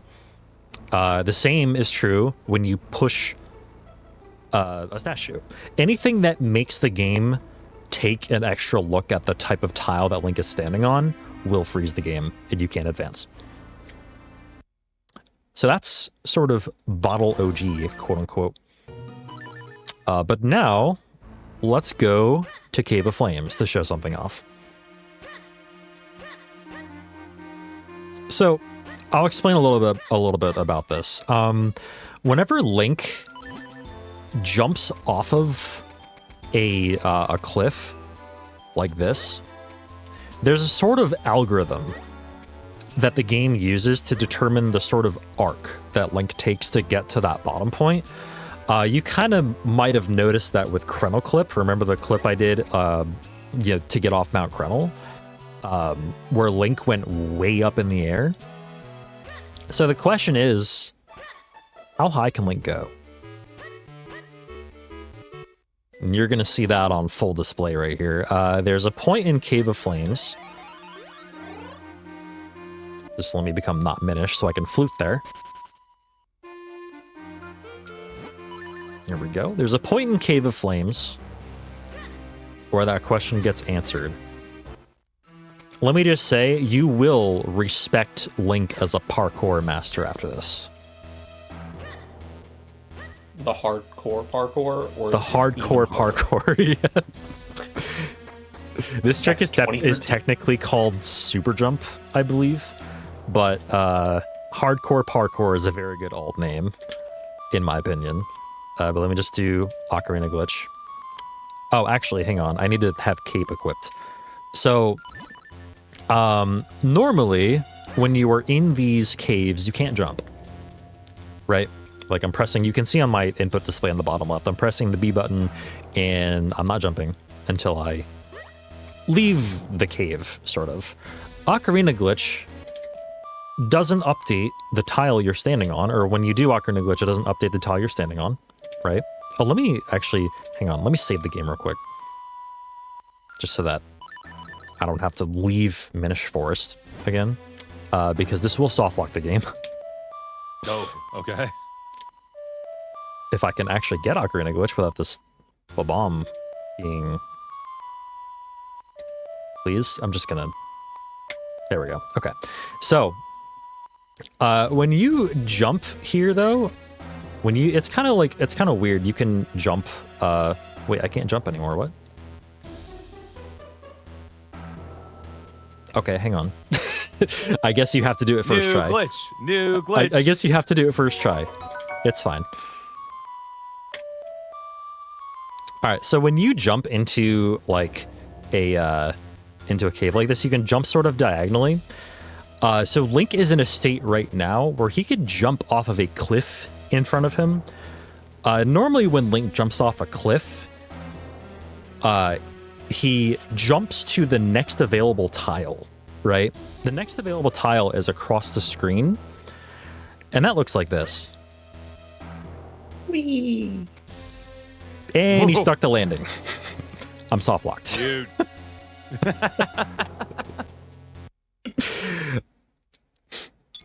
So yeah, I guess that's the answer to how high can Link jump. Pretty damn high. It is the answer. Pretty damn high. Okay, so a very simple one actually. very simple one that you can do right now if you want to. I'm not going to use that hole, though. I just need to find a hole that you can jump into. So, take a good look at Link, right? Take a look at how his hair is parted, okay? Also, I'm going to equip sword. Take a look at his sword swings, right? He's left-handed. Did you know that Link is actually ambidextrous? Let's find out. He can use either hand if he wants to. Whoa! He can use either hand. So, this happens when you jump down left diagonally out of a hole. That's all you need to do. Just jump down left diagonally out of a hole. Link has reversed.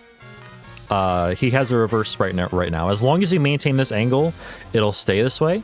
But you can see when I hold my sword out, like the sparkle of the sword is misplaced, and also when I spin, it looks really weird too. Yeah.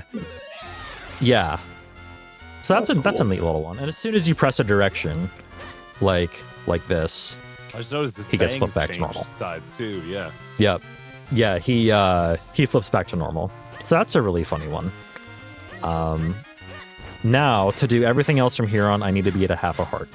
So let me go ahead and damage down. Thank you. Thank you, Octorok, for being of service. Doesn't love a good Octorok for damaging down.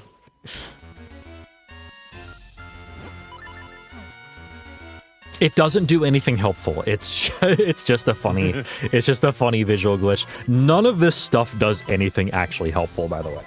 I should note that. Yeah, let me actually save my game. Oh, actually, one more thing. Hang on, sorry. Let me flute on over to here. So when I did this part of the game, like when I skipped up towards Palace of Winds, I used OG to like glitch through an NPC here. So on this save file, actually the NPC is not in the same place, but you might have been thinking like, wow, what a dirty cheater. I can't believe you would cheat. This isn't the Minish cap that I remember at all. Like, I can't believe you would do this. Lock him up, honestly, or something to that effect, right? So yeah, the NPC is not in the same place. But what if I showed you a more legitimate way to get rid of this NPC, huh?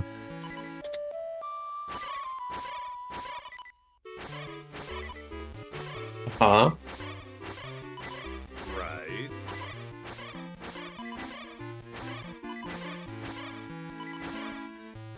We're going to hide them with giant light balls. Oh. Wait. Oh. Oh no. There she goes. Oh no. So I could have just done this if you wanted. You know, I could have just gotten rid of her that way. And also when Link gets close to her, she disappears too. It's a sprite overload. It's just too many sprites on the screen. Can you talk to that NPC? What's that? Can you talk to that NPC? Like in the you can, but it will soft lock the game if you do. Oh no! Yeah. Oh. Also, Link is now dreaming of rupees. And when you're done, after you perform this glitch, you can celebrate with fireworks. Woo! Ooh. All right, moving on.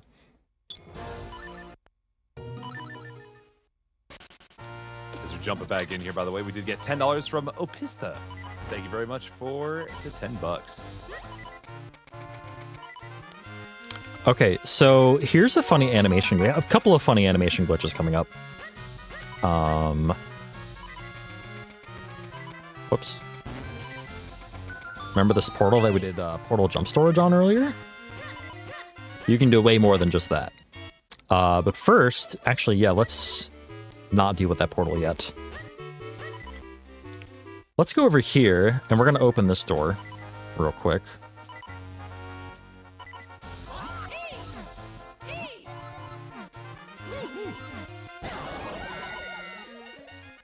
Oh, I don't have a fairy. Hang on. I need to go get a fairy.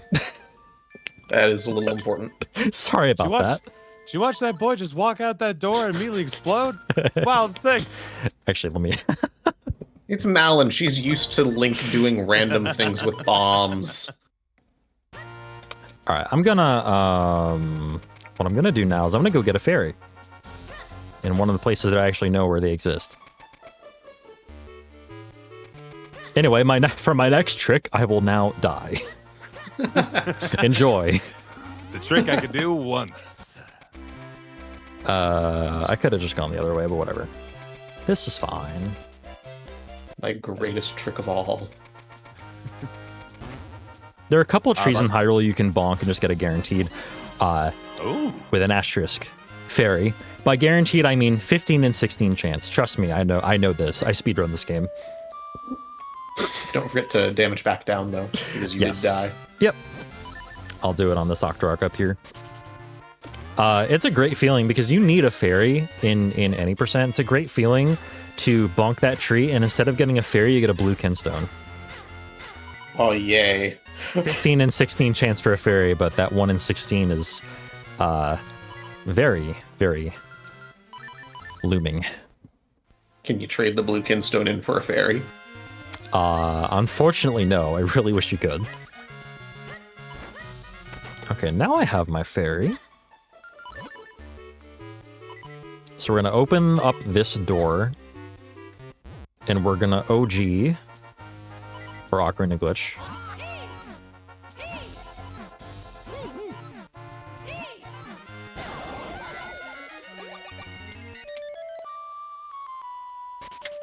Come on. I'm just trying not to miss it, because if I miss it, I have to set it all up again, and that's a pain. I am not succeeding. We're just getting a concert. There we go. Zeldathon's about music, too. There we go. Okay, so I'm going to walk So up true. here, and I'm going to jump into this ladder up here, and it's going to be great. So I'm in Ocarina Glitch Stage 2 right now, because I've transitioned screens, and I am just going to... Oh, the ladder's not there in this save file. Okay, that's an issue. Okay, we're just going to skip that one then. We're just going to skip that one. Trust me, there are way better animation glitches. Okay. Right, that's the one thing. I did it on the other save file I had, but not this one, apparently. Okay, so let's do something different. So here's a question for you. How flexible do you think Aslo is? He's a hat, so very? Hopefully. So Especially with that. Yeah. do you think he's like made of spandex or like made of like I don't know, 100% cotton? Like Yeah, what do you solid think? Yeah, Like a solid crochet wool. Yeah. Solid wool. Okay, well let's find out. Say dyed denim. Yeah. Ooh. Okay, so right now I'm in a state where I'm technically on a portal, but I'm not close enough to the portal to shrink myself, right? It's a kind of weird position to be in, and I have very limited movement options while I am on this stump, but I can gust jar myself over here, thankfully. Like you can move well in this state without getting out of your state, so it's gonna look funny for a bit. But I'm gonna come over to this wind vortex here, and I'm just going to press down. So what do you think's gonna happen when I press down here? When I press down, I'm gonna go into the vortex. And Aslo is gonna have a grand old time. Oh no. Oh, Aslo. Whoa, Oh, no. dear. That is a really good sales pitch for making pants out of whatever that is. And also, Link puts on a mask as well. And it's a funny looking mask as well. This is a soft lock, by the way. So if you don't want to soft lock your game, don't do this. Yeah. That's one that should have been cotton testing, honestly. Turning Okay. Aslo inside out. Okay, so for this next one, oh, actually, no, I'm going the wrong way. So the setup for this glitch is fine. but once we're actually in the glitch, I would like to issue a photosensitivity warning for those who are sensitive. Let me just swim over here and get rid of these guys. Hopefully not die doing so. Is it typical Game Boy photosensitivity? Because that is it's not like flashing lights more than it is just like a bunch of glitchy textures that could flash if it wanted to. Fair enough. I think I'm good. I just need to be careful. I just need like some enemies gone from that particular place there. Just having a recoil from seeing Superstar Saga speedruns. That is a fun time. God, I'm really not used to doing Ocarina glitch with Ocarina on A. I probably should not do that again. Okay, so we're gonna do portal jump storage again on this portal right here, and Link just kind of jumps to the side, just like last time. Thank you very much for that donation. So yeah, now, $25 from Yangu, by the way. Thank you very much for your donation. So every time I either use the Gust Jar or the sword here, I'm using the sword to like adjust my angle so that I can Gust Jar the right way. But it involves pressing the Gust Jar and R on the same frame, or else it just will not do the action. So each of these actions are technically frame perfect here. Well, the first one is at least. Like the sword slashes are definitely frame perfect, and then after like doing one Gust Jar, I can go ahead and just press Gust Jar.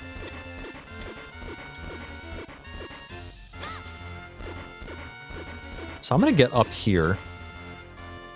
I'm one tile over. Okay. Oh. So Into the woods. a good thing about being in this state right here, and you kind of saw it during the portal items I did in Fortress of Winds, is that Link can jump over things while he's in this state, and the game doesn't really care what's in front of him. So if I press up here, I've actually jumped out of bounds. It's like I'm completely out of bounds right now, but the camera's not really showing that. But if I come over here, right? Come over to about here or so, and then move down from here, you're about to see what out of bounds actually looks like in this game. Once again, photosensitivity warning. Huh. And here's Link. The Nether. the Nether, yes. What's really funny about being like out of bounds like this, by the way, too, is bushes infinitely respawn. So like there's a bush right here, as you can see by me like cutting it. But it is just here. You can infinitely farm resources this way by just mashing. Including kinstones like that. So if you've ever wanted to get kinstones super quickly, here you go. Here's the trick for you. If you can get in the spot where you can slash more than one at a time too, that's even better. I think there. Oh yeah, here's like a flash of white, so just be aware. What are those like frowny boys that you see off to the side every so often? Frowny boys. Yeah. This whole screen is frowning. That's fair. Oh, Don't think that it's going to get back to a point where I can look at it's just like yellow now. I mean, it's fine. I'm not moving too quickly, but yeah, I'm pretty much done here. There's a point where it becomes like navy blue, but I can't find it. Okay, it's trying to bring the textures back. Okay. I think have we seen enough of this yet? All right, here's this. You found it. Yeah. Okay, and I'm gonna end this with one of the weirdest animation glitches ever. So like you saw like the animation glitches from like the bottle glitch that I was doing, right? You saw the animation glitch with Eslo earlier. There's one last animation glitch that just completely tops them all, and there's really no question that this is like the best one in the game. So let's go ahead and pull this off. This involves portal jump storage once again. And we're gonna move down. God, I really need to get Ocarina off A. There we go. Alright, so we're gonna go up here. You put it Avoid on the even. Eslo trigger there. Because if I touch the Eslo trigger, I soft lock. So instead of going over to the vortex, or the tornado, whatever you want to call it, we are gonna go down here. And let me just preface this by saying the game really does not know what the hell to do when you jump into a solid thing. You can jump over things, but if the thing over that thing is also solid, the game has a problem with that. Like so. Wait a minute, what? Okay, I must not have... I don't know why that didn't work. Let me try that one more time.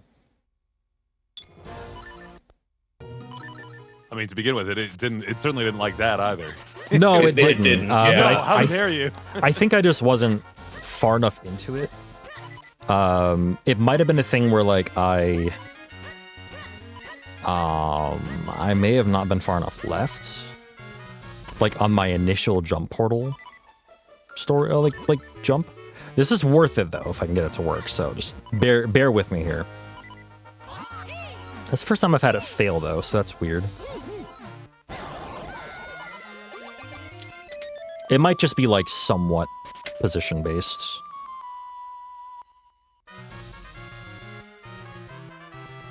Let me try getting on this a little bit further left here.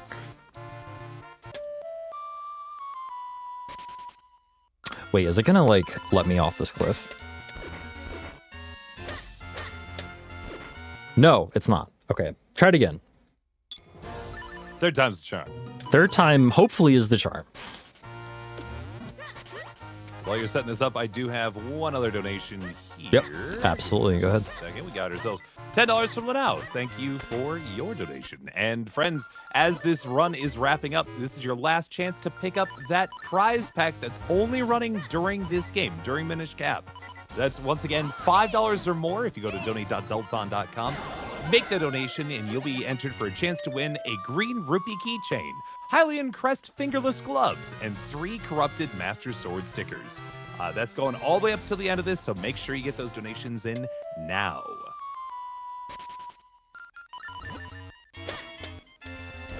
Okay, let's see if this one works. All aboard the Gus Jar Express. What do you think these cows are thinking right now? Moo. Moo? Yeah. Yeah, true. I want Which to know translates to what the hell? I really want to know what's going on through the head of the cow that you just phased through. Where are they? What do they think is going on here? Okay. I would be questioning causality. Just make sure I'm into it all the way as far as I can be. Okay, why is this not working now? This was working fine earlier. What is the deal here? Do I need to be like a tile lower? Let's try a tile lower. Yeah. I feel bad that this isn't working. I mean, if nothing else, you've shown plenty of different ways that this game breaks really hard. I'm happy about that, yeah. Like, it's... Yeah. This is something that, like, it was working fine before. Like, I'd done it, like, 3 times before, and it was fine. You have also proven that the word soft lock it can be said way too often with this game. Hey, at least there's no hard lock, though. It's all just soft locks. Yeah. That's fair. Yeah, obviously Capcom patched this, right? If only they had told me. Yeah. Got around and patched all those Game Boy Advance cartridges right under your nose.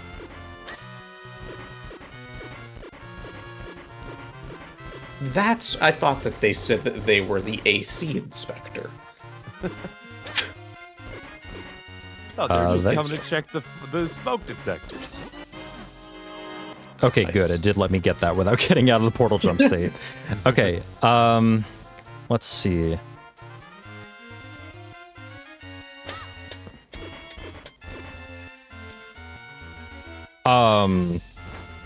It's funny because that was like, what am I doing wrong? That was That absolutely one the was a little furthest you've different. gotten in the house. Yeah. Yeah. Like, what am I doing wrong here? Anybody in the chat know Minish Cap know why I'm doing this wrong? Like, I Yeah. know what I'm doing. Like, how much time do I have left? I mean, we started around like what is it, 9:30 Eastern? So give it one more, give it one more go. Give it one more shot. Okay, I'll give it one more shot. Let me first that. Not getting any calls from the producers, so you go for it. Also, like you're saying, like, I don't know what I'm doing wrong. You're like, this whole thing is wrong. none of this should be allowed. This is an abomination against nature. Before It's all hang wrong. on. Before I like try this again, I want to see if I'm actually like if my position is wrong or something. Just make sure.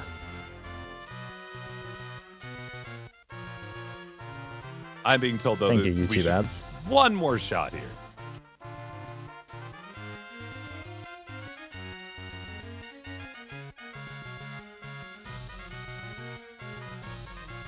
Okay, yeah, all right. I might have been a little bit too low, actually. Oh. Wait, I was in OG. I soft-locked by rolling. All right, one more. Hang on. One hang last on. one. One more. This one is the only one that counts. Look, regardless of whether or not this works, this has been really fun, and thank you so much for having me Yeah. on. Yeah. For these glitches, by the way, this is a good time for me to shout out Myth, first and foremost, for making this game super accessible for newcomers, including myself, back when I learned this. For the people who found these particular glitches, Pika9323, Toadswoot, and Solidified Gaming as well. So like, I didn't find any of these glitches. If I did, I would think that, you know, I would be able to do this by now. But You yeah, would think. I'm happy to be able to show these off. Let's see if we can There's, actually get this correctly. speaking from experience, there's no greater humility than having to watch your own video back to see how to do something again. I've done that so many times with like speedruns in general. I know this great YouTuber who does all these great glitches. They're named TGH, I believe. I go back and watch Yeah. every so often. You ever check them out? They have a similar name to you. Some real All right. Pagliacci energy. There we go. There we go. There we go. There we go. Uh-huh. Oh! Oh! Ah! There's the mitts. Ah! Uh-huh. Take a look at the Octorok on the right. Oh, he's- ooh. He's having a bad time over there. He's Huh. Vadi.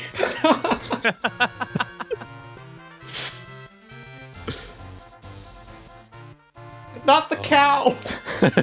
and your hands are off the controller right now, right? This Yeah, I'm not is doing like anything. Cycling through these. Oh, The boy. cow is Ooh, not safe boy. either, by the way. The cow is not safe.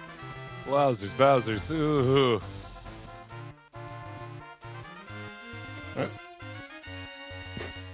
To be clear, this Somewhat is actually normal. what precisely what goes through my brain when I go head first into the side of a cottage wall. This is all the things my eyes shudder through. It wasn't what my eyes went to, but it is now, if that ever happens to me.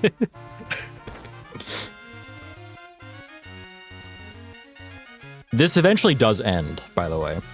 Which is, Wow. yeah, there we go. Now There it's it over. is. Like, which is remarkable that it gets back to a state where it's like, oh yeah, everything's fine now. Well, except the Octorok. The Octorok's not fine, but That's Vadi. Vadi the I'm- opera. I'm very happy that ended up working in the end. I don't know what I was doing wrong before, but yeah, there we go. So yeah, that'll do it for me. Thank you very much once again, Zeldathon, for having me, for putting this on in the first place. Thank you so much, Glubbers, for commentary, and for being awesome. Yeah, this is fun. I Shadow love watching Temple. this game. Shadow Temple for reading donations and also for being awesome. Thank you very much. It's very nice to meet you. Yeah, nice to meet you as well. It's been fun. And to chat for being awesome as well during that run. Thanks for being so supportive. Thank you to the Pokemon hats as well for keeping my head warm. And also for getting those donations in during this run and the last run and in future runs as well. So, yeah. That'll do it for me. Thank you very much once again. Peace, y'all. If you're a fan of speedruns, I do them a lot. You can follow me, by the way, twitch.tv/TGH_SR, or just click the link in the, Oh, they transitioned? They did transition. Oh, okay, that's fine. We might yeah, be hot thank- mic'd, which would be funnier. I'm listening in. Yeah, the mics are off. Hello. How's chat doing tonight? It's me, RC, on the mic right now. We got a lot to cover during this marathon. I can go through all of our good blurbs. So, we are raising money for Charity Water. The mission of Charity Water is that they are a nonprofit that operates with a mission to provide clean and safe drinking water to people in need worldwide. Nearly 1 in 10 people worldwide live without access to clean water. The majority live in isolated rural areas and spend hours every day walking to collect water for their family. Not only does walking for water keep children out of school or take up time that parents could be using to earn money, but the water often carries diseases that can make everyone sick. Providing access to clean water means education, income, and health, especially for women and kids.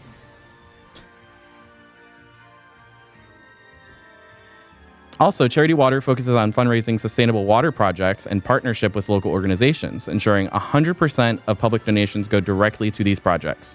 I'm fairly certain that I believe every 10K will go to a water project. So that is amazing. We love Charity Water.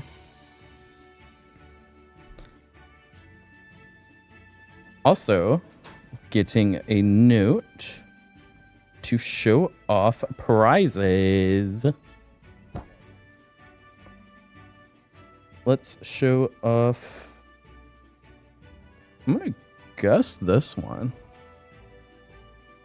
Yes. Check out our amazing prizes. We got so many prizes at zeldathon.com/prizes. Who knows? Maybe some flash giveaways are coming up soon. I'm not going to spoil. We got a great segment coming up here. There's so many great things that you can win in the grand prize, as well as the wooden mural. I suck at saying words that end in URAL. And of course, a lovely Switch 2 as well. Great prizes for the grand prize giveaway.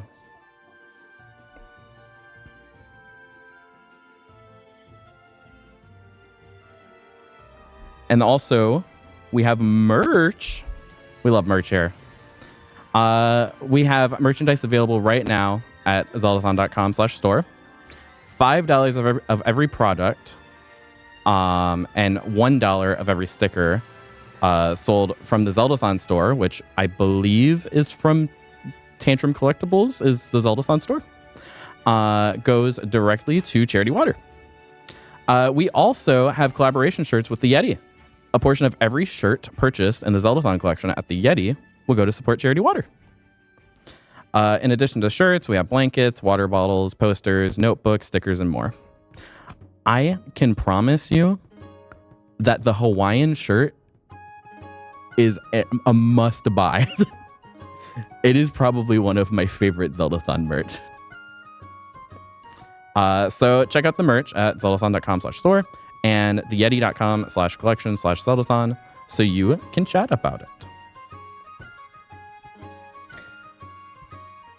So, how's it going, chat? Are you excited? Are you excited for this next segment? I don't think you're ready. I don't think I'm ready.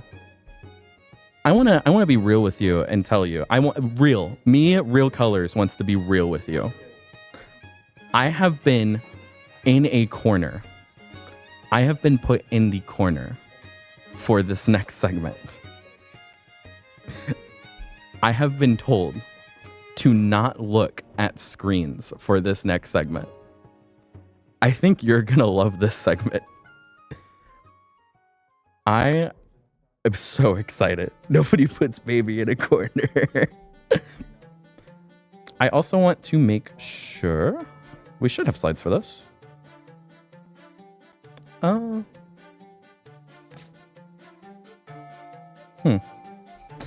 There we go. Also want to give a lovely shout out to our sponsors this marathon. We have Lens Rentals. Lens Rentals believes that everyone should have access to tools that they need to bring their creative vision to life. Whether you're shooting your first short film or your 100th wedding, that's why Lens Rentals goes beyond just renting gear. Our team of experienced photo and video professionals inspects, tests, and supports every order with care. With fast nationwide shopping, local pickup options, and the newest gear from every major brand, we make professional level equipment accessible to all. Lens Rentals exist to empower creators through quality service and trust every step of the way. I apologize for my speaking. It is late, and I have been awake for a very long time. And of course, we have another sponsor, PC Name Tag. We want to extend a big thank you to PC Name Tag for sponsoring Zeldathon's event badges.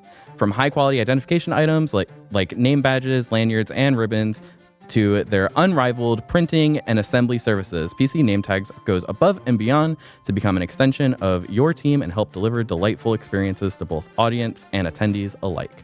These badges are really cool.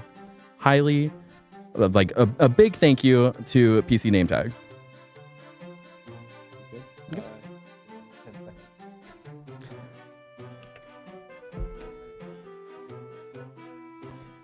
Being told we should be good soon. I guess we're good to go. So we're going to go to couch.